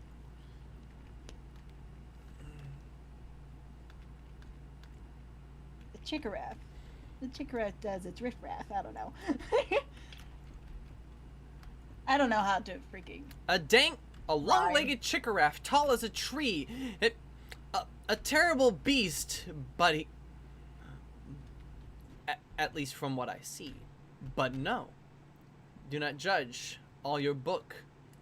But do you not judge a book by its cover? The chickaraff, is not a fighter, but a lover. There you go. Ah, it's cute. There you go. Oh, what was that? What was that one bird that looks like the chickaraff but is not the chickaraff? What is that? Chickaraff. I think it was like opposite. Well, everything is broken. You got your wish comic. Oh, tries to break down the wall because unknown account already broke the door. Nice. And where did unknown account go? They just scampered off and like, just to say hi. I appreciate it, but I felt like there was something behind that. Are you my mother?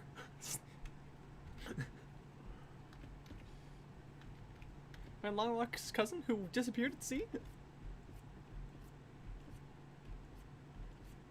Anyway, yeah, it was basically... Yeah, it was the Jarooster. Jarooster. Okay. Yeah, because you have Chickaraff is chicken giraffe, Jarooster is giraffe rooster. Basically the way they combine the words. It was like, it's like the syllables don't line up for a changing of chicken. It's like, rooster, that was it. Jarooster. Alright, yeah. Oh my gosh. That freaking episode where Sam I Am does the switcheroo. That's great. That's great.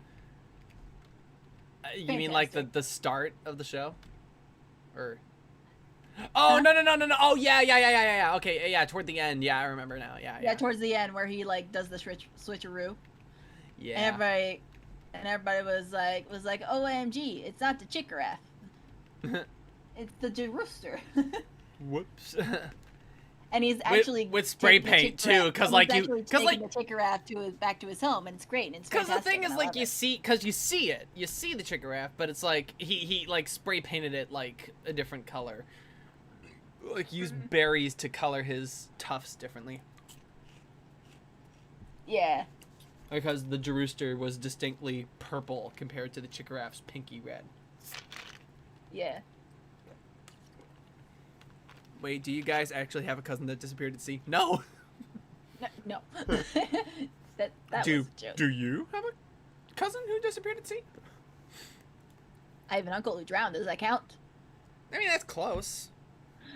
I mean, was it a lake or a pool, or was it an ocean? I don't know. I was very little when it happened. I just know that, like, before he drowned, he gave me a bear. Oh. You still have and that I bear? freaking cherish that bear. Oh. Like, I didn't really know him that well. I just knew him as, like, my cousin's dad. So, yeah. So, and I mean, of from course, a I know my biological cousin. standpoint, And I know my yeah. cousin. And I know my cousin. My cousin's still alive. Yeah.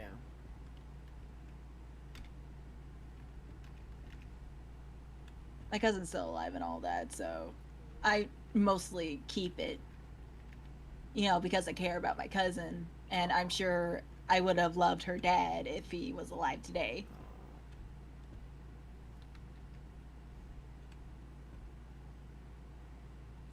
Comic, what about the live action Cat in the Hat movie that if I were to give a point, so thing is, like, what I'm talking about with what works about Green Eggs and Ham is doing something different with it.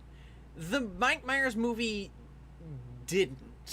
They basically tried their fuckest to make it like somewhat different, but they still tried to adhere to the book as well.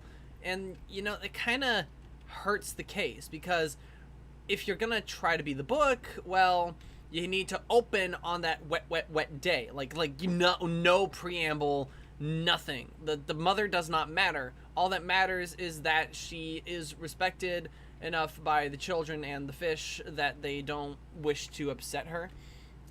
But aside from that, the mother is a non-entity in the story, so we don't need to know about her having to throw some fancy party to impress her boss, or she's fired! And on top of that, the kids being ornery wasn't the problem in the book. The problem in the book was they had, too much fun and they wrecked the place. Yeah, like, the fact of the matter is that the Cat in the Hat in and of himself is an agent of rule breaking. Like, you could say agent of chaos all you want, but he's really a spirit of breaking the rules because it can be fun. What happened to the kid's dad?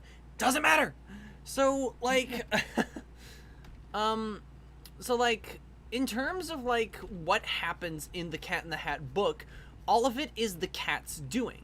But the cat is a manifestation of what the children would be doing if he weren't there. All of the fun that they could have, but being as responsible as they are, they eventually catch those things with his net, and they send him away. Because those things are just, well, again, they're proxies for the children, because there's two of them, as there are two children. Those things are basically acting upon the greater impulses of the children to just fuck shit up and just wreck house. But their more responsible nature, the kids themselves, shines through, and they say, like, we've got to do something about this. And the cat comes back because you gotta know when and where and why breaking the rules is absolutely okay. So you gotta clean up and make it look like nothing happened. And so the question about telling your mother about breaking her own rules, which the fish makes clear, the fish is the voice of the conscience of mother would not approve. So, like, there's a lot of, like, symbolism in the Cat in the Hat. Like, it's weird to say, but it's true.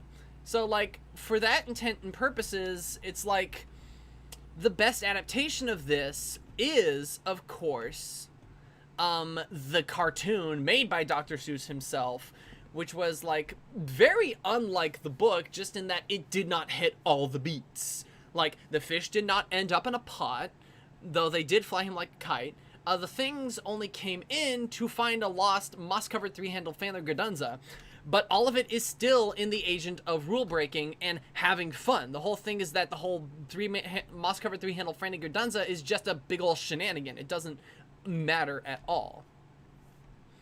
So, ultimately, at the end of the day, what happens is that even the fish, the voice of conscience of the mother, potentially, like, having fun in the end of the short, the cartoon short, is basically like, we think that mother might have fun with this as well. She might enjoy these goofiness things, so the conscience and the embodiment of their mother's rules, the fish, enjoys it a little bit, just getting into it and goofing around as well.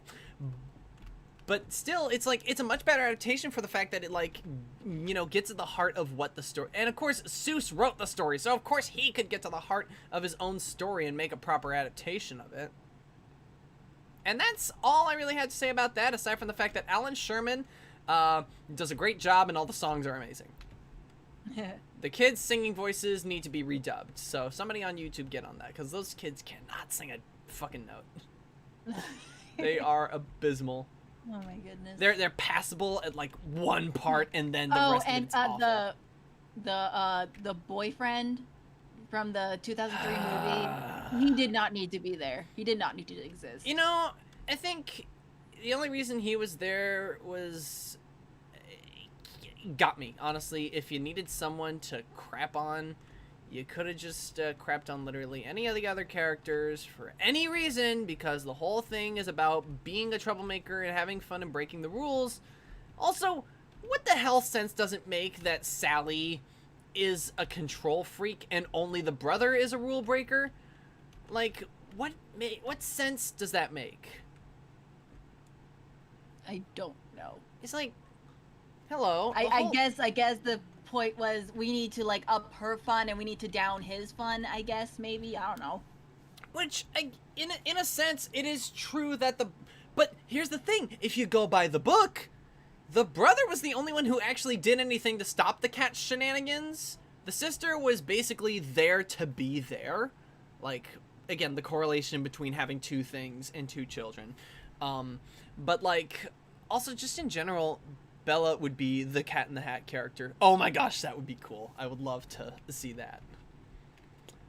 Hey, Bella, I think I know what your Halloween costume is. But, like, the whole thing is that the brother was the responsible one catching the things and telling them to stop fucking shit up. So, why is the brother the troublemaker in the movie? I don't understand you. Don't get it. I don't get it. You're kind of like in the cartoon as well, like how the wake-up call wasn't that we gotta stop these shenanigans. It was, uh-oh, mother's almost home and we can hear the car horn. She's pulling up into the driveway and it's like, shit, we gotta clean everything up. Yeah. And even the Cat in the Hat says, like, it's all about nonsense and having fun. There's no more time for nonsense. There's no more time for laughter. Stereotypes. I mean, that's At least not into probably laughter. why they made the boy the troublemaker in the movie, because gender stereotypes, which makes sense. Yeah. But still. This is also the movie that pushed the fish to the sideline and did absolutely nothing with his character. Yeah, the fish. Remember the fish was me, a very the important fish? character in the book. He was like a key element in de-escalating the whole thing. And like in the movie, he's like, "Hey, remember me? Hello." What if the cat is the kid's dad? In that case, stranger danger, custody issues. You're not paying your fucking alimony. Get out of the house. Honestly, it's just better that the Cat in the Hat is just the spirit of troublemaking. And you also get that with him being in The Cat Returns, like The Cat in the Hat Comes Back, the one that takes place during the snow day. It's like, we should have fun in the snow. Oh, or it's too cold to be in the snow. We can have more indoor fun. Eat a cake in the tub. It's like, no, Cat, we've already dealt with these shenanigans before. It was a theory, I guess. Yeah. I mean, not the worst theory, but it's like, it's also an easy one. It's like, is the Cat in the Hat really the kid's father? That's like some Matt Pat shit right there. Yeah, and then Matt Pat is gonna like try to like twist his evidence to make it seem like that he's correct. Well, it's all He about does that a lot. it's all about finding the connections where they exist. Because like here's what I don't like about Matt Pat. Whenever he like rushes his theories, he tends to just cherry pick the stuff that like supports his theory rather than read the whole freaking thing. Yeah. Which is why I am not the biggest fan of his like anymore. I'll be perfectly honest Like- though. I'll give Matt Pat this. You have license to fuck around with the fictional evidence because it's fictional. But when you start tapping into real life things, you might want to be a little more hardy on what research Yeah, you're like doing. the mind control thing, the mind control thing in the what was it, the Luigi friggin' Yes. the Like, hypnosis thing. his notion was The that Luigi, Luigi theory. really is evil because hypnosis doesn't actually change who you are. You're not going to do anything you don't want to do. So he did at least get that much apparently about. He only looked at like one type of hypnosis and was like, all right, that's the hypnosis, and then like, no, that wasn't the hypnosis. You're completely forgetting this other hypnosis, the one that you mentioned. You're completely forgetting the other one that could be a better fit for Your argument, or the hypnosis.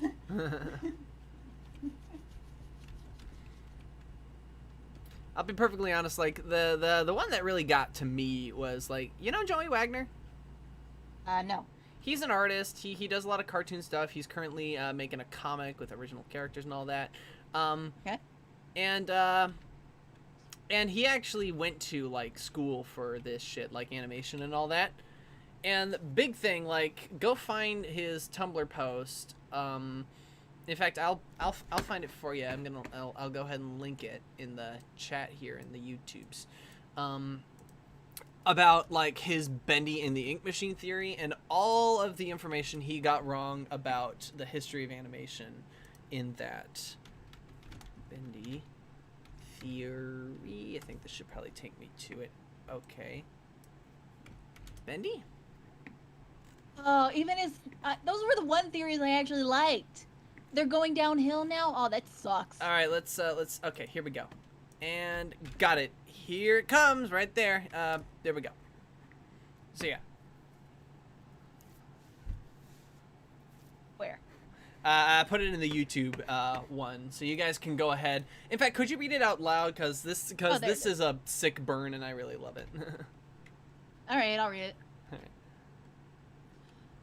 right. Okay, I just want to say that this video is full of bullcrap. As someone who has studied the golden age of animation since I was 9, I can tell you this guy got a ton of things wrong.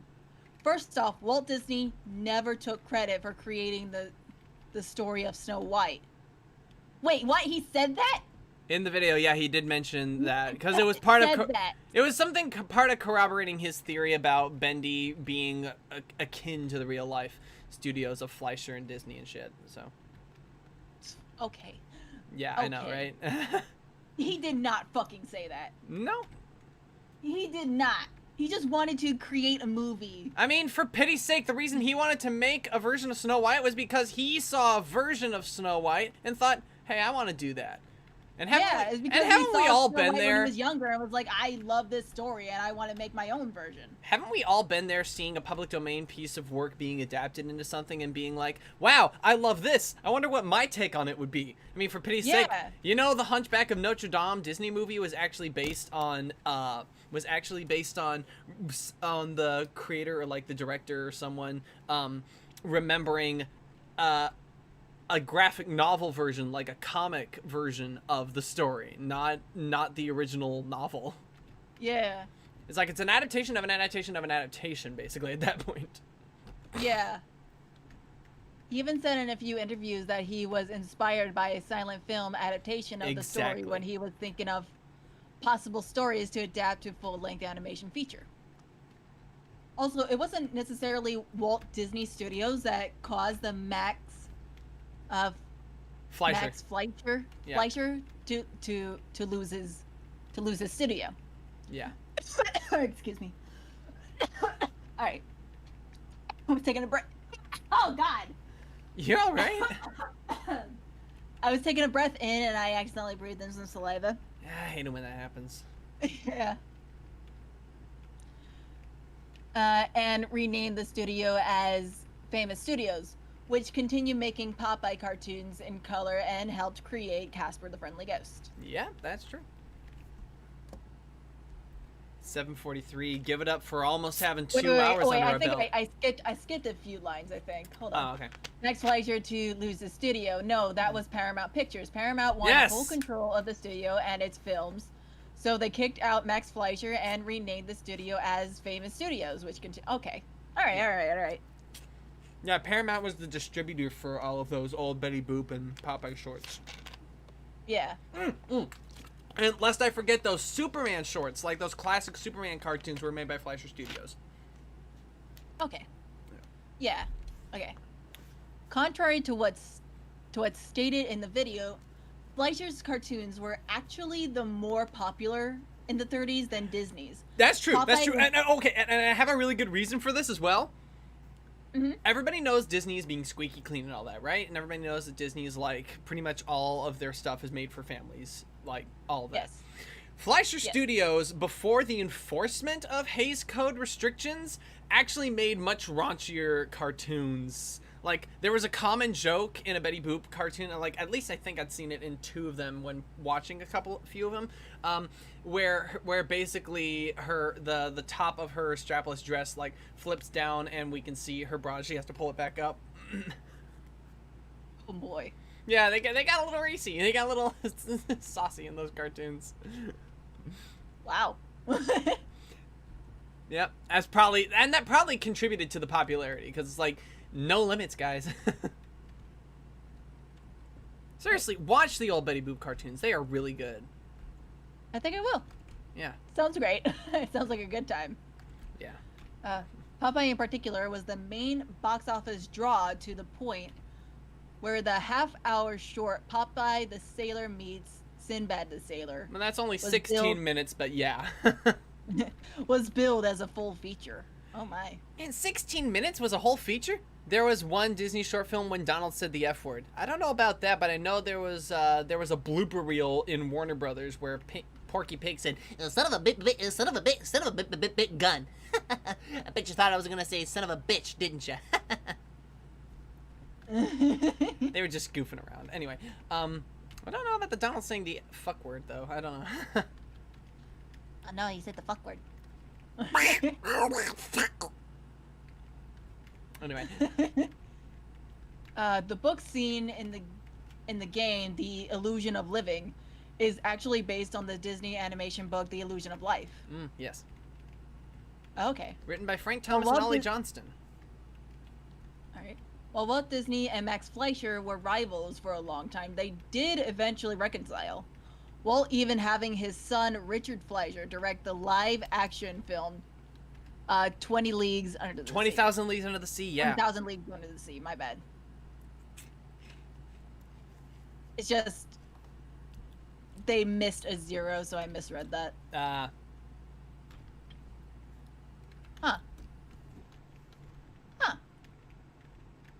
Is there more? Yeah, there's more. It's just they attached a newspaper clipping. Do you want me to read the newspaper clipping? More read what the newspaper clipping is about, which probably is written above or below.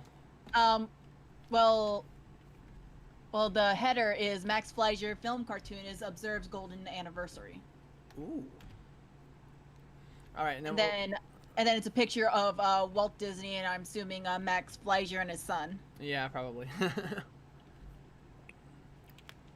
And it says Max Fleischer, 72, center, still active as a cartoon producer.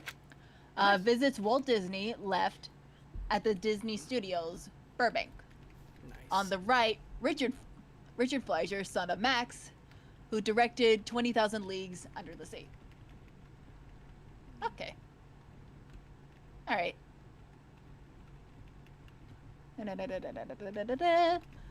Yeah, it's just basically talking about Yeah.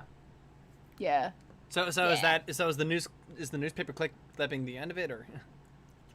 No, there's more. Okay. I'll be the first to admit that Walt Disney was far from perfect and did have a rather large ego, but he wasn't nearly as evil as this video made him out to be.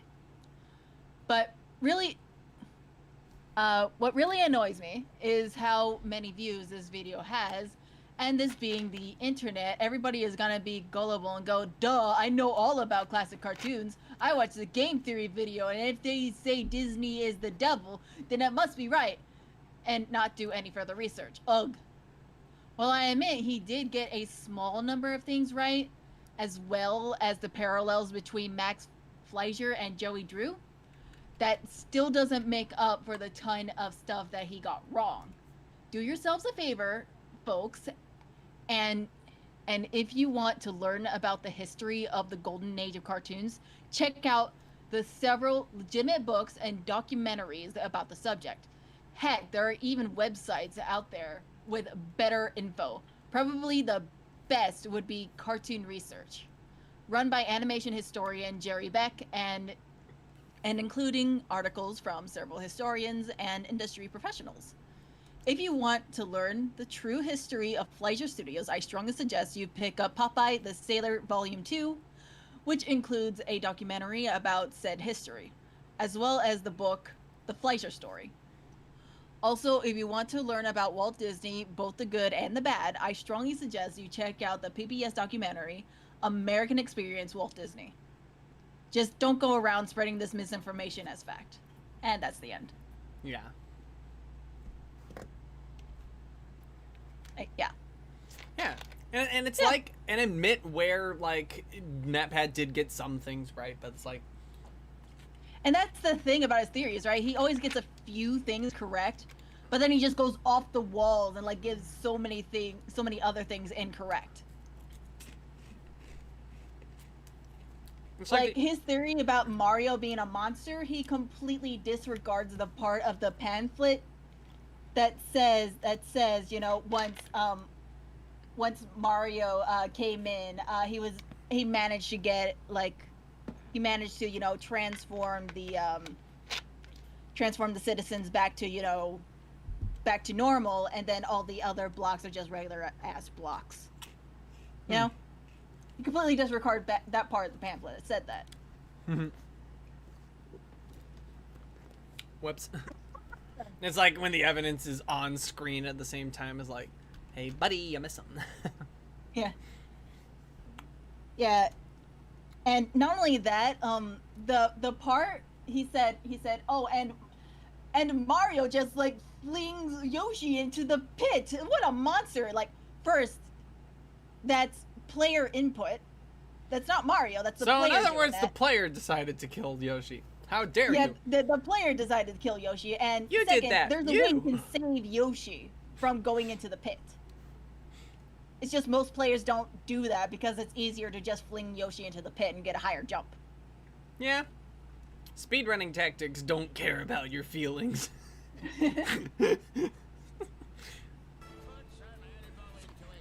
Did you watch the Christmas Carol play video? No, I didn't watch any of those. I'm so sorry. I had a lot of other things on my brain. Too many thoughts, head full. Oof. I'm gonna go to the bathroom. Alright, same here though. I'll go ahead and put this stuff on loop for you peeps. Alright, we'll be right back. Alright. Do do do do do do do do do. Do do do do do do do do.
Wait, come on, toy, hoy.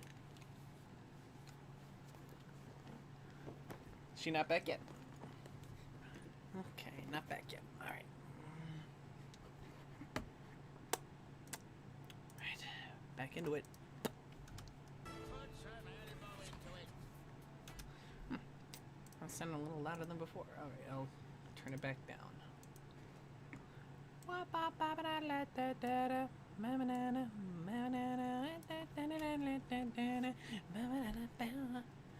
Got lots of HW2. Huh?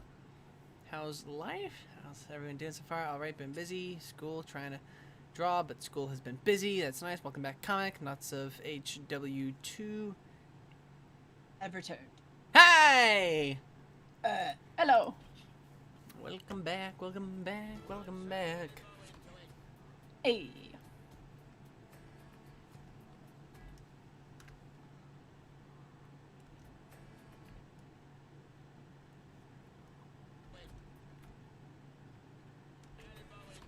Trying to remember the scene. So he like So he like smacks him, and then he like then like a barnacle. Then like he gets a barnacle off. Yeah. So and then he goes for another barnacle, and then he gets that one off, and then like it shows the rest of the ship where all these other barnacles are just like. Well, the zoom out to see the rest of the ship is probably gonna happen when Jim is turning back around to face the ship. Oh right. Yeah, that's right. Yeah, it's been a while since I've seen the movie. And again, he didn't smack him. That was something I created of my own volition because I wanted it to be different from the, movie version.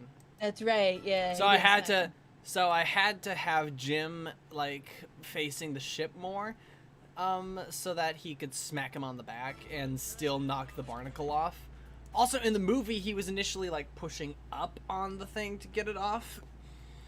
So I decided to have him just like trying to hammer himself, with like, just like kind of like how you kind of like fail at doing something like this is like, just pushing down like that, like smacking it.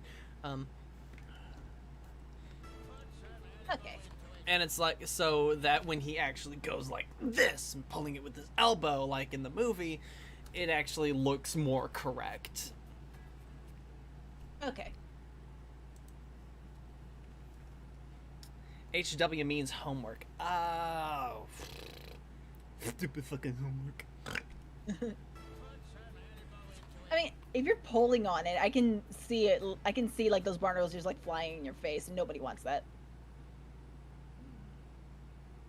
It should Nobody wants a barnacle to fly in your face. It should come down though, like the way he's attacking it, Yeah.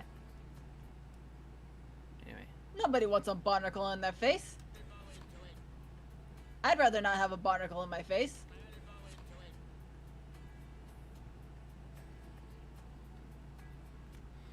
Don't you have to draw the entire bottom half of the zoom out, or are you not going to do that? Well, I have like background work of like started on, like, if I can open it up here. And no, I'm not tracing it. Just using little like connect the dots mentality just for placement. But yeah, it's there, and it'll be coming along. So, eventually. Like, as soon as I get this animation done, I can go ahead and, like, get the... I guess placing the background in would probably be the first thing before completing the final. But yeah, anyway. Space barnacles. Oh, barnacles. Yeah. Barnacles only attach to ships when they're standing still, right? Yeah. How much longer do you think it'll take? All of it. All Well, of the let me look.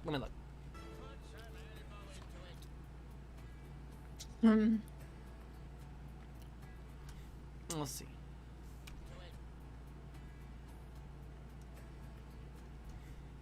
Let's see. I'll need to draw his hair and his face in some more of these frames. And what time does the live stream end? Probably go for another hour here. Or maybe just 30 minutes. Let's see how much I get done. And I also like drew them kind of like wearing nothing so that I could like put the big ass coat on Silver afterward, and all of the pants and shirt, jacket on Jim. Jimbo. I bet you so many young girls had a crush on Jim. I'm telling you right now. Wouldn't put it past him. He's a pretty handsome man. The handsome boy.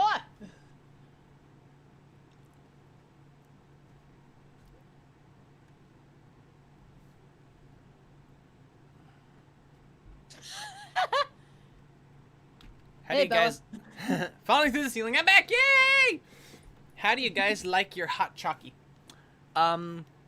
Creamy, with whipped cream, and peppermint.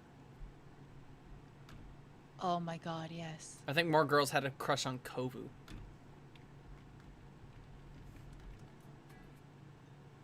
Oh my gosh, you know what? Oh, have you ever had stovetop hot chocolate?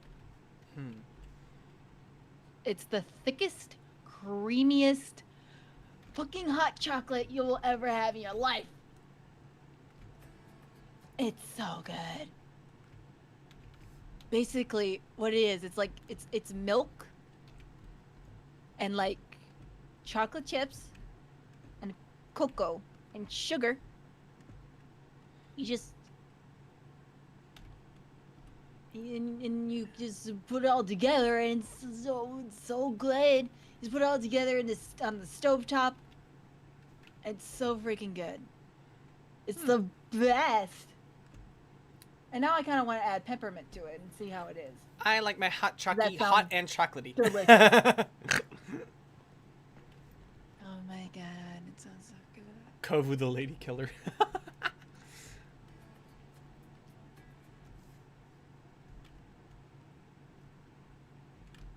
Ooh, some people like to put like heavy cream, Ooh.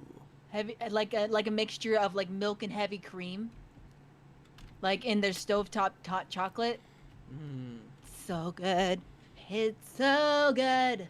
Okay, so It's so you need a so good. so you need a hot chalky mix. You need chocolate chips and you need milk, and you need to just put that all together on the stove. No, not not hot chocolate mix. It's not chocolatey enough. You need cocoa. Oh, just straight cocoa. Okay? You need straight cocoa. You need straight cocoa. You need sugar, and you need Oh, yeah, chocolate sugar, chips, right. and you need milk, and or heavy cream. All right. I better write that down. Write that down. Let's see. And you just put it all together on a stovetop, and you just keep adjusting and readjusting until it's the perfect consistency. Sugar.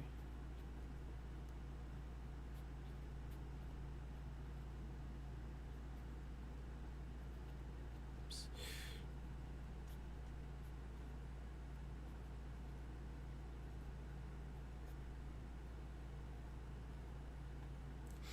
And so sugar, hot chocolate chips, milk, heavy cream, and Not hot chocolate chips, just regular chocolate. yeah, chips. I know. But anyway, and cocoa.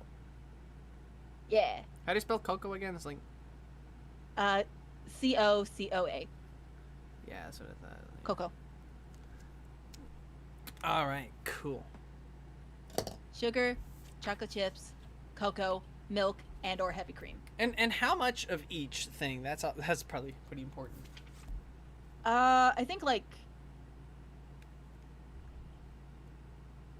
for the milk, I think it's like if you want to mix the heavy cream with the milk, I think it's like 2 cups milk and like 1 cup heavy cream. If you want to mix the heavy cream with it. Got it. If not, just 3 cups milk will be fine. Got it. And chocolate chips. I just guessed on that one. I have no idea. Okay. Cocoa. Again, I just guessed. And how much sugar?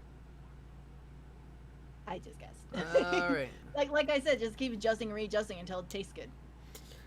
If we're putting chocolate chips in, we'll probably go low on the sugar then. I mean, if the chocolate chips are like semi-sweet, Yeah. maybe, but if they're like not sweet at all, a lot of sugar. Well, we only have semi-sweet. I tried hot chocolate mixed with crumpled Oreos. It wasn't bad. Have to go charge my Ooh, phone that and be sounds back. good. Oh my gosh, I love hot chocolate with peppermint. It's the best combination. I just love chocolate and mint just together, just combined into My favorite ice cream. one. Same, honestly. Just Guys, I want this just now. mint chocolate chip Mint chocolate chip ice cream is my favorite. I just love sweet and mint together. It's the best combination. Mint chocolate chip cocoa. Oh God, no. God, Honestly, you're gonna make me have a foodgasm. honestly, we do just make peppermint cocoa in our house, so. Shit, dude, can I come over? You're welcome to. Hell yeah. I'll get you on a plane. Z, you and I are gonna rob all the chocolate mints at the Olive Garden. Yes, we Yes! are, Bella. Yes, we are. Yodelay-hee-hoo!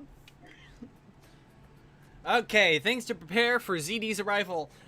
Peppermint cocoa and Andy's mints. Is there anything else?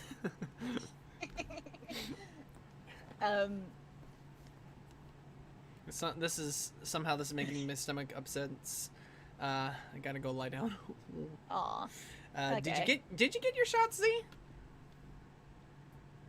I haven't yet. I'm gonna have to call CVS or something. All right. Like, which vaccine does CVS do? Which vaccine did? Have to look it Do up. they do the Pfizer one or the other one? I don't know. I have to look it up. I got mine elsewhere. Where'd you get yours? Well, it was a local. Local. It was kind of a 15-minute drive out, but like, it was a local like hospital place that had a setup going on, so it wasn't like a pharmacy or anything like that.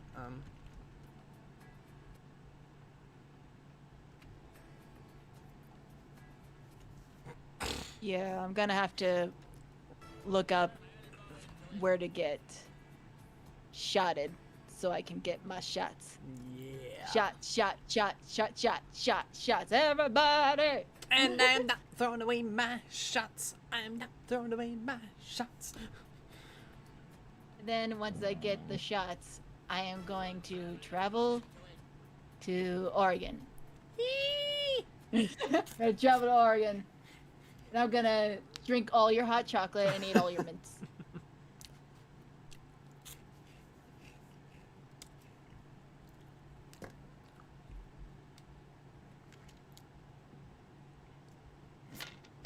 I mean, yeah, shots suck, Bella, I know. But you need them. Yeah. You need them to survive. Besides, if you got a good person doing it, shouldn't hurt that much. Yeah. Although, one time when I was giving blood, this woman who was I assume very new at her job. She was, sticking the needle in me, and good God, it hurt so bad. Like she was like pinching a nerve or something. It was like awful. And like I had given blood like a million times at that point, and it had never hurt that bad. Yeah, when you have people who don't know what they're doing, it can hurt like hell. But like, another thing that can help is like bring a damp, like bring something to bite down on. Yeah. I mean, I don't mind getting shots. I just have to look away, and then I'm fine. Honestly, I'm perfectly fine looking. It's like as long as I can keep steady and as long as I can like be like put distract, just minorly distract. I'm not very squeamish like around needles, I mean, I'm kind of squeamish, and just like seeing like a fat ass needle, those fat needles that they use to like draw your blood. Yeah. Just seeing a fat ass needle just like sitting in my arm. Just like something about it just grosses me out. So I'm very glad that they put like a freaking cotton thing over the needle while it's taking my blood. I very much appreciate that.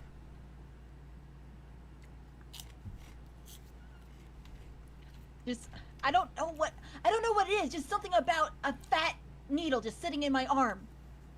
Just the way it looks. I don't know why.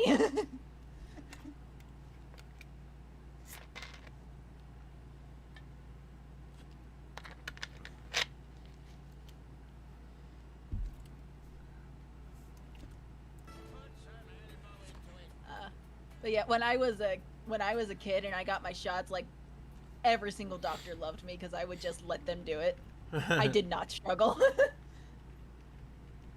Yeah, yeah, like I would get my flu shot or whatever, and like I would just be like, "Stick it in me! I am an American." I know what I'm doing. And I would just sit there, and then they give me the shot, and then it'd all be done, and then they're like, "Wow, you didn't move an inch," and I was like, "Yeah, I know. I want my lollipop, please." Oh, I remember when I got pneumonia. Ooh. They had to stick a needle in my butt. Oof. And again, I did not move an inch. I just pulled down my pants and they stuck a needle in me. I didn't pull my pants down completely. Okay, let's get that clear. Just a little bit of my right cheek.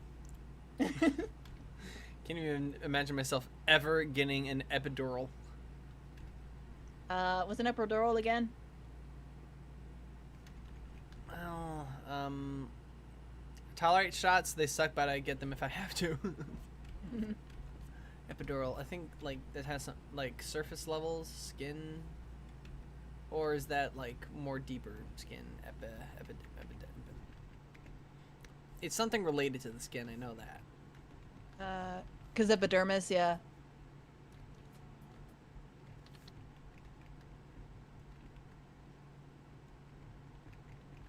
Epidural anesthesia Ooh. is a regional anesthesia that blocks pain in a particular region of the body.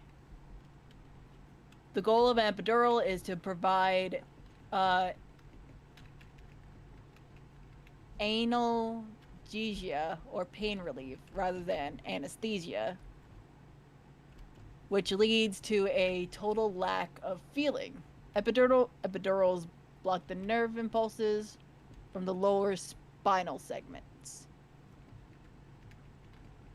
Oh, Yep. okay. And they're showing a bunch of pictures of people laying on their sides and stuff, with their backs exposed.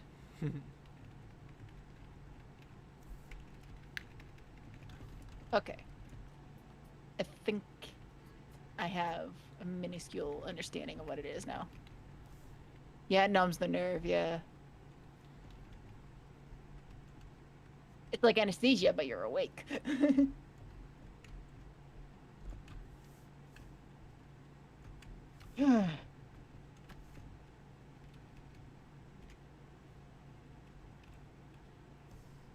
Oh my goodness. I do not envy those who have gotten brain surgery.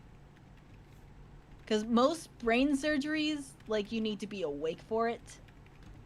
So you're just, like, sitting there while they have, like, this thing on your head, and, like, your head, and, like, this thing, this metal thing just, like, keeping your head still while they have your freaking skull open, and they're just, like, prodding at your brain. And you just have to sit there and trust that the doctors know what they're doing. Well, they also talk to you a lot during a brain surgery because of like making sure you still function. You still working? Are you okay? Is everything fine? Like, yeah, everything's fine. I can still see and feel and... Is my head really open? Do you really want the answer to that question? I mean... I like to think that it's not, but I know that it is. But I'll just pretend like it's not. Yeah. Yeah, a lot of... Yeah, they kind of have to make sure that you're doing okay while they're working on your brain. So they tend to not, put you under. They just numb you and then like hold your head in place with like this metal thing, and they just open your skull up.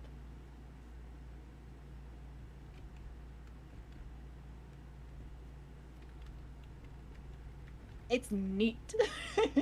but also disgusting. I don't ever want to do it. Again, I'm squeamish. I could never be a surgeon. Especially not a brain surgeon. Like, holy hell.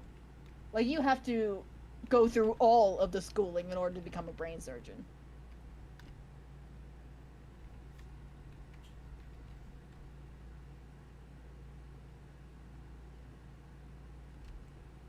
I'll see you in the next stream. Oh, okay, bye, Miraculous. Bye, Miraculous. Bella, now my stomach hurts. Oh, no. For what reasons would you need a brain surgery? Tumors. Tumors is one reason.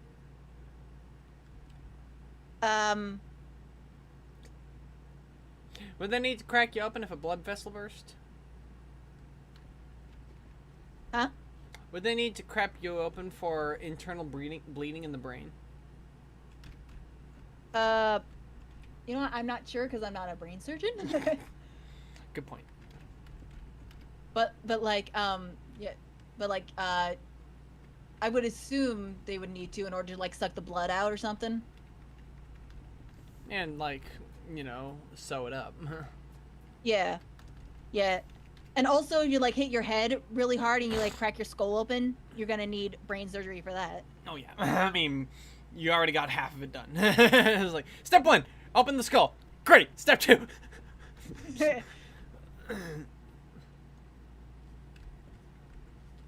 Yeah. Like, ooh, I didn't see this happen, but there was like a story.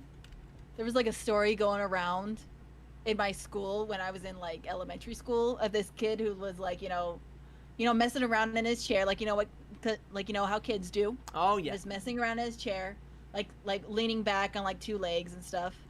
And he like fell backwards and then like split his skull open. Oof. Yeah. That was a rumor going around in my school for forever. Gnarly.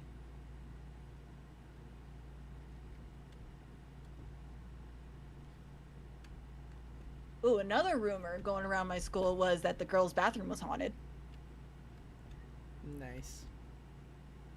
I never saw anything happen when I went to the girls' bathroom. Mm-hmm. But apparently it was haunted.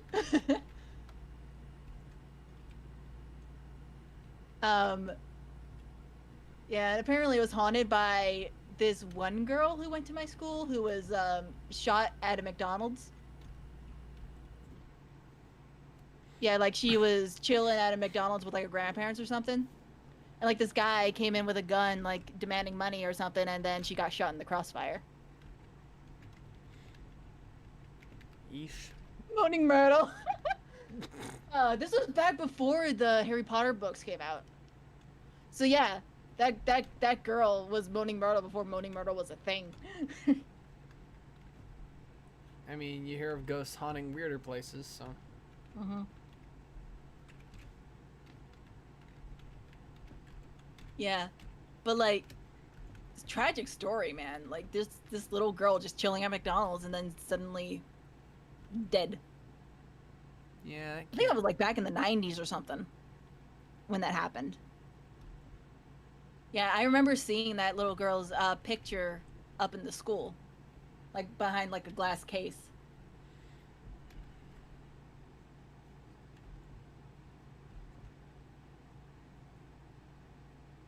You have an old story like that? Who, me? Let's hear it. Oh, Fizzy. Ooh. Share the spooker-doos. Bum, bum, bum, bum, bum.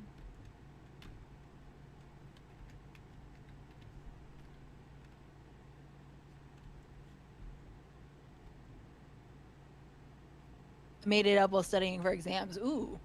Oh my. Let's hear the spookies.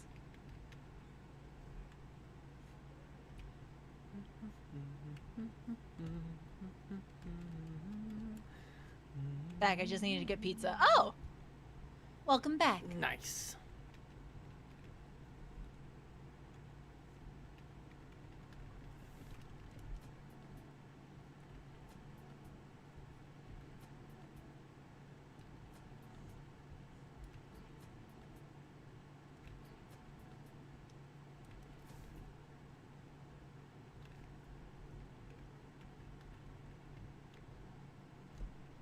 Why it's shit. I made it up when I was 14.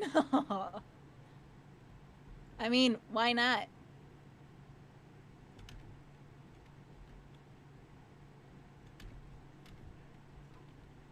But you know what? If we're telling ghost stories, I have a real one. Ooh. Okay, so I was like 8 years old, right? All right. I was 8 years old, and I was talking to my grandpa. My grandpa had this picnic table outside in his yard, and we were sitting on the picnic table,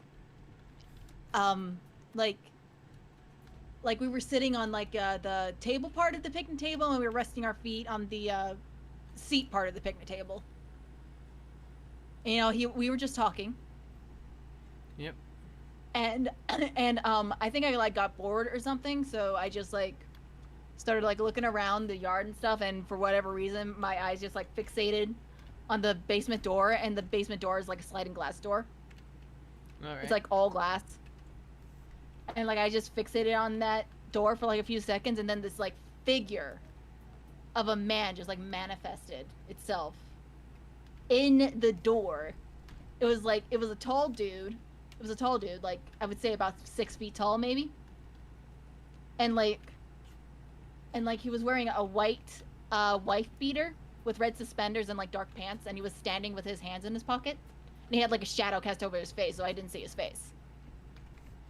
All right. And like and then I looked away and looked back, and then like the figure was gone. And like later when me and my grandpa went inside, I was like, Grandpa, I saw a thing. And my grandpa was like, oh, you saw my dad.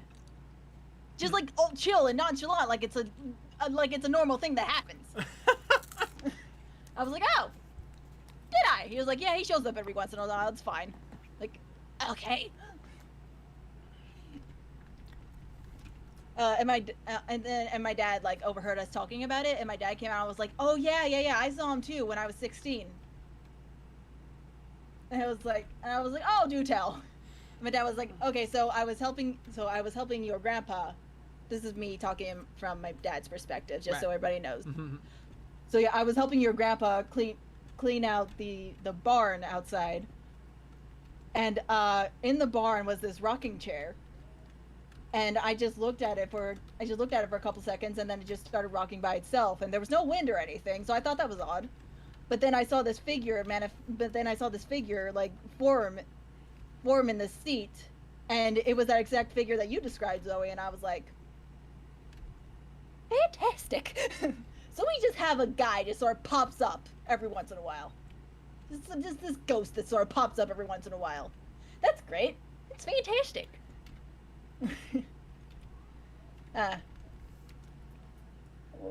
A student was bullied and had panic attack before a test, ran out of school, and got hit by a car driven by her crush. Oh, okay. That was the backstory. In the present day, her niece attends the school, and she possesses her to regain and her bullies kids. Oh my! I pretend to be possessed in the middle of the night at a sleepover once. It was funny. Oh my gosh, Bella. Light as a feather, stiff as a board. Light as a feather, stiff as a board. Ooh, fun fact about that? Yeah. Fun fact about that? So the reason why that works, because you know how like everybody has like, is putting like, their 2 fingers underneath the body. Yeah. Like that, like 2 fingers on each hand. Yeah.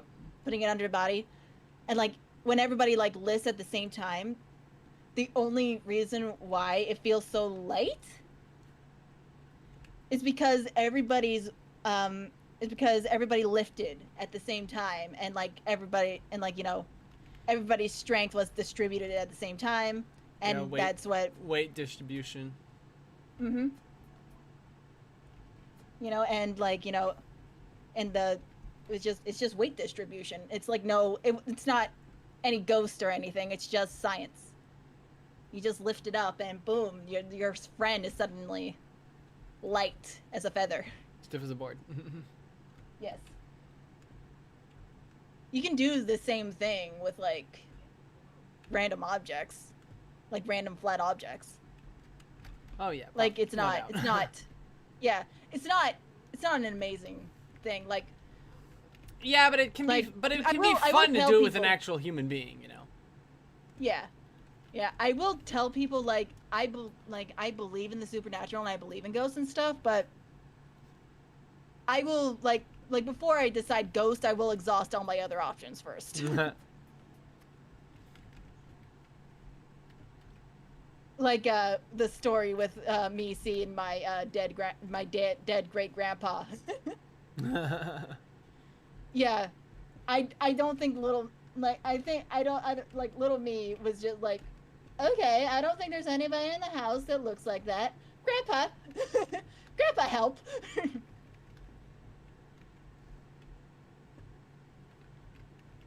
Yeah, and of course, my grandpa is the one who's like, yeah, that's my dad. That's how he used to dress. That's how he used to stand. And I was like, great. Beautiful.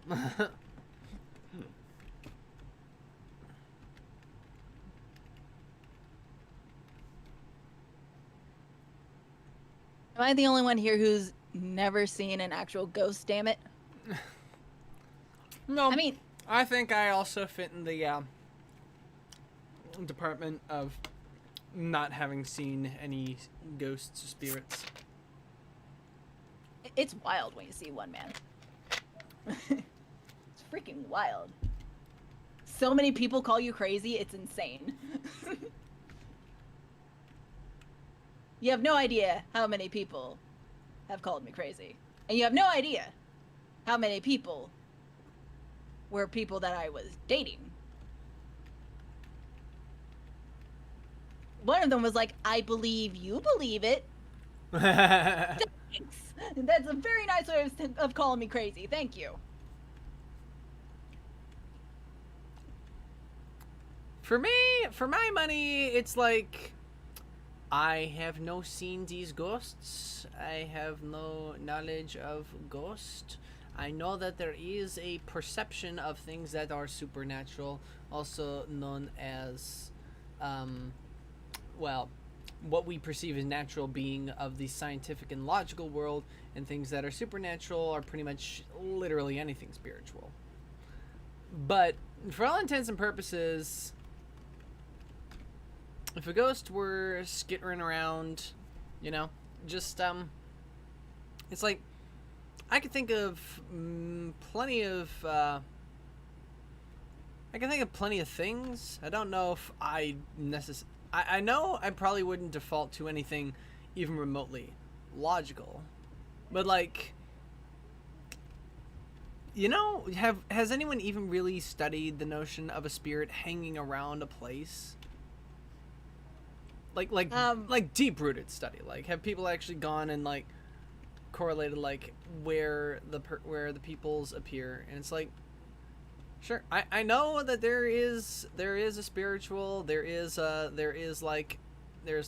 occult thing where witchcraft and demons and all that shit, and I know that human beings themselves have souls, and it's like, but it's like, how much of it is like, this is actually the person who stuck around, and how much of it is he's just other spirits just goofing around? My theory is, like, a lot of those spirits are just demons in disguise. But some of those spirits are actual spirits. Like, I honestly do believe that, like, the spirit I saw was actually of my great-grandpa. Yeah. Who does just pop up every once in a while to check up on my grandpa. Because my great-grandpa died when my grandpa was only 4 years old. Well, then I probably wouldn't necessarily put an idea of, like, the ghost just hanging around. Maybe just, like, one of those things that comes up in, like, the Christian faith, is like, is that God is everywhere. It's like, God also resides in heaven, though. So, as far as heaven on earth goes, it could just be another plane of existence right next to us. Yeah. So that's would it also be nuts. too far-fetched for people to be able to occasionally peer beyond the veil and actually see spirits that are always wandering around. Oh my gosh, that's an amazing theory. Ooh, I like that one. I don't know if it's theologically sound, but it's pretty The badass. hypothesis, and I like it. It's kind of badass. I like it.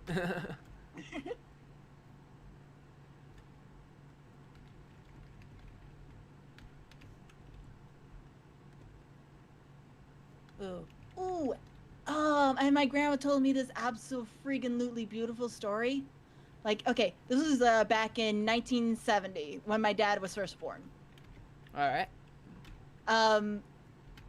My grandma had a brother who died in the Vietnam War. And my grandma was so sad. She was like in the kitchen, like doing dishes or something, and she was so freaking sad that her brother died. She was like, he didn't get to see my son. He didn't get to see my son, his new little nephew before he died.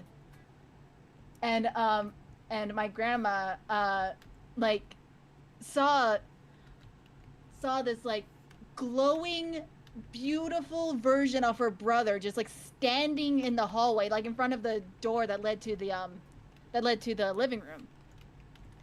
And she was like in awe of him, you know. He was just glowing and beautiful, like he was trying to tell her, I'm fine, it's okay, you don't have to be sad, you know. And then he just disappeared, just like vanished. And of course she thought she was crazy because, you know, she had just lost her brother, so of course she's gonna think that, you know, she's hallucinating. And of course she goes into the living room, and, you know, all of her kids and my grandpa and my dad and my, you know, my little baby daddy, like my father who is a baby. Yep.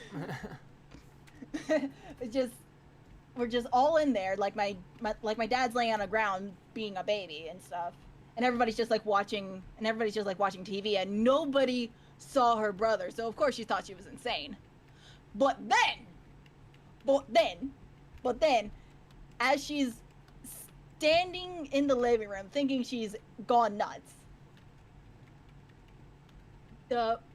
a portrait of her brother, like that she kept on top of the TV set, just like floated up and like gently came down and like laid itself next to my dad. Like he was trying to tell my grandma, I've seen your son, he's beautiful, I'm okay, you don't have to be sad. And everybody saw it happen. Like, Jeez. everybody was like, oh my gosh, what's happening? What's going on? What was that? And my grandma was like, oh my gosh, I'm glad I'm not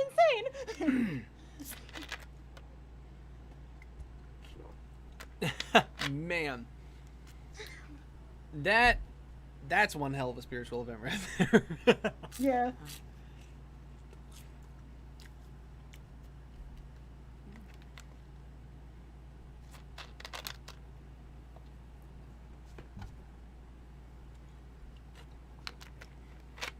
That's also kind of thing as well. As far as also a spiritual presence goes, demons don't necessarily reside solely in hell. Mm-hmm. Like they go around tempting. Yeah, people.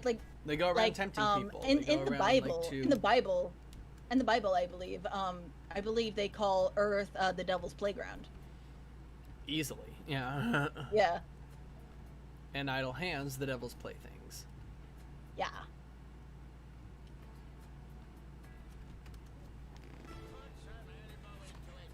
Wow. It's all very fascinating. I'd love to talk to the ghosts of my family, honestly. That'd be great.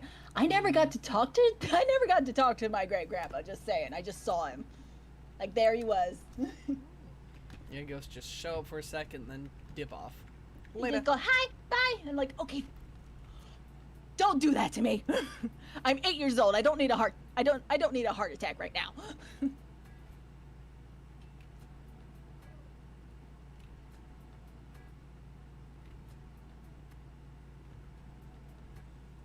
Okay. Alright. I've been asked to keep it down. I am very sorry. Very noisy in there. I am very noisy, apparently. I just get like so into like my stories and stuff, and I just get so freaking energized and loud.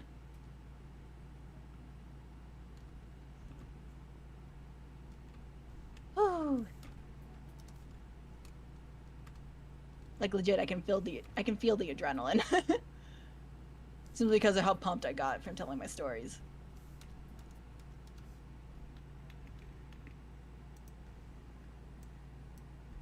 Exactly. I always say our final destination isn't here on Earth; it's in heaven, where life is eternal. Yes. Yep. Yes. And I believe that's me and my grandma both believe that like what her brother was doing was telling her that he's fine. He's no longer in pain. You know? Yeah. And that he's in a better place now. And she doesn't need to worry. Because of course, he was glowing and beautiful, like he was an angel. You know? Terribly upsetting, but also welcoming thought. Yeah.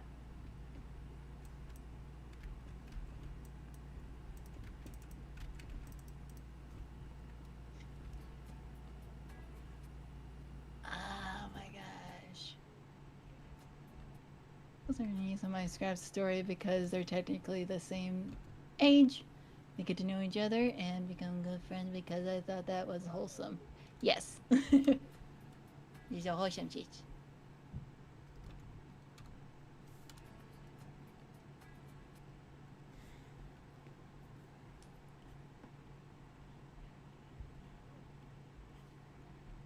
Oh my goodness. Oh! You guys want to hear something? Ooh, what? What? It's not another ghost story. I only have those three. My story, my dad's story, and my grandma's story. But like, I had a dream. Ooh. I had a dream one night, and like, it was basically like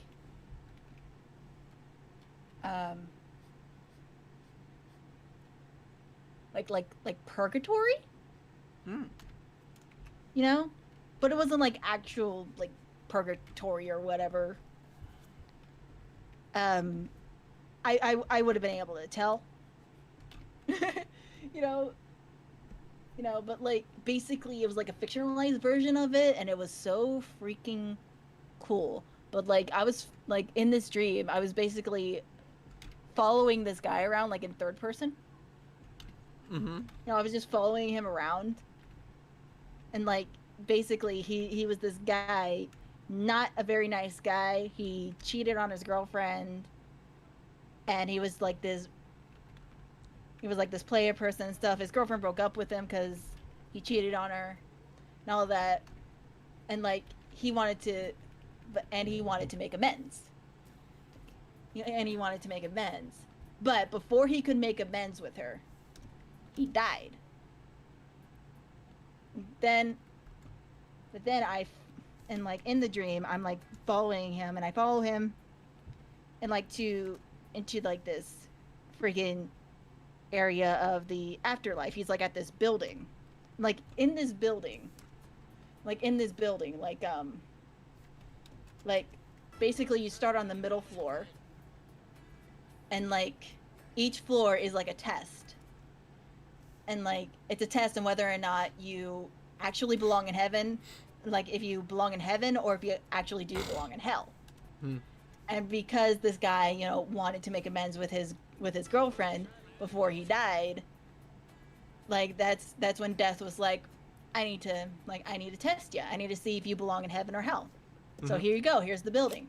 And like whenever they pass a test, they go up a floor, and then when they fail a test, they go down a floor. Yeah. And I told a few of my friends about this, and one of them was like, "Oh, just imagine imagine just like being stuck there internally, like constantly failing and passing tests over and over again." And I was like, "Oh, I didn't even think about that." So yeah, that's a story idea that I'm gonna do. I just think it's neat.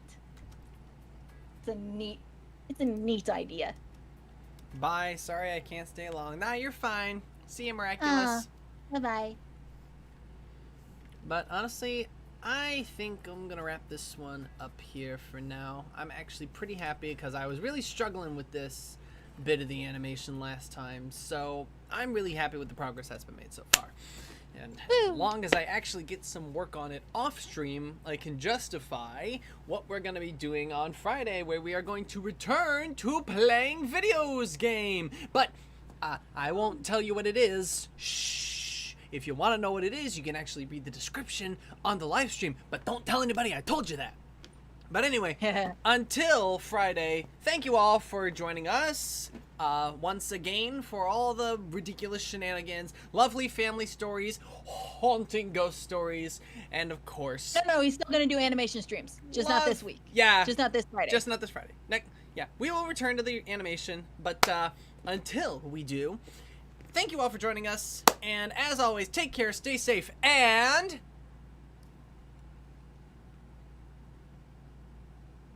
Say... What? Take care, stay safe, and... Be kind in all that you do. That's the one! Later, peeps! Oh, I didn't know you were going and to me. I just thought Discord glitched. Alright. That was a perfect ending.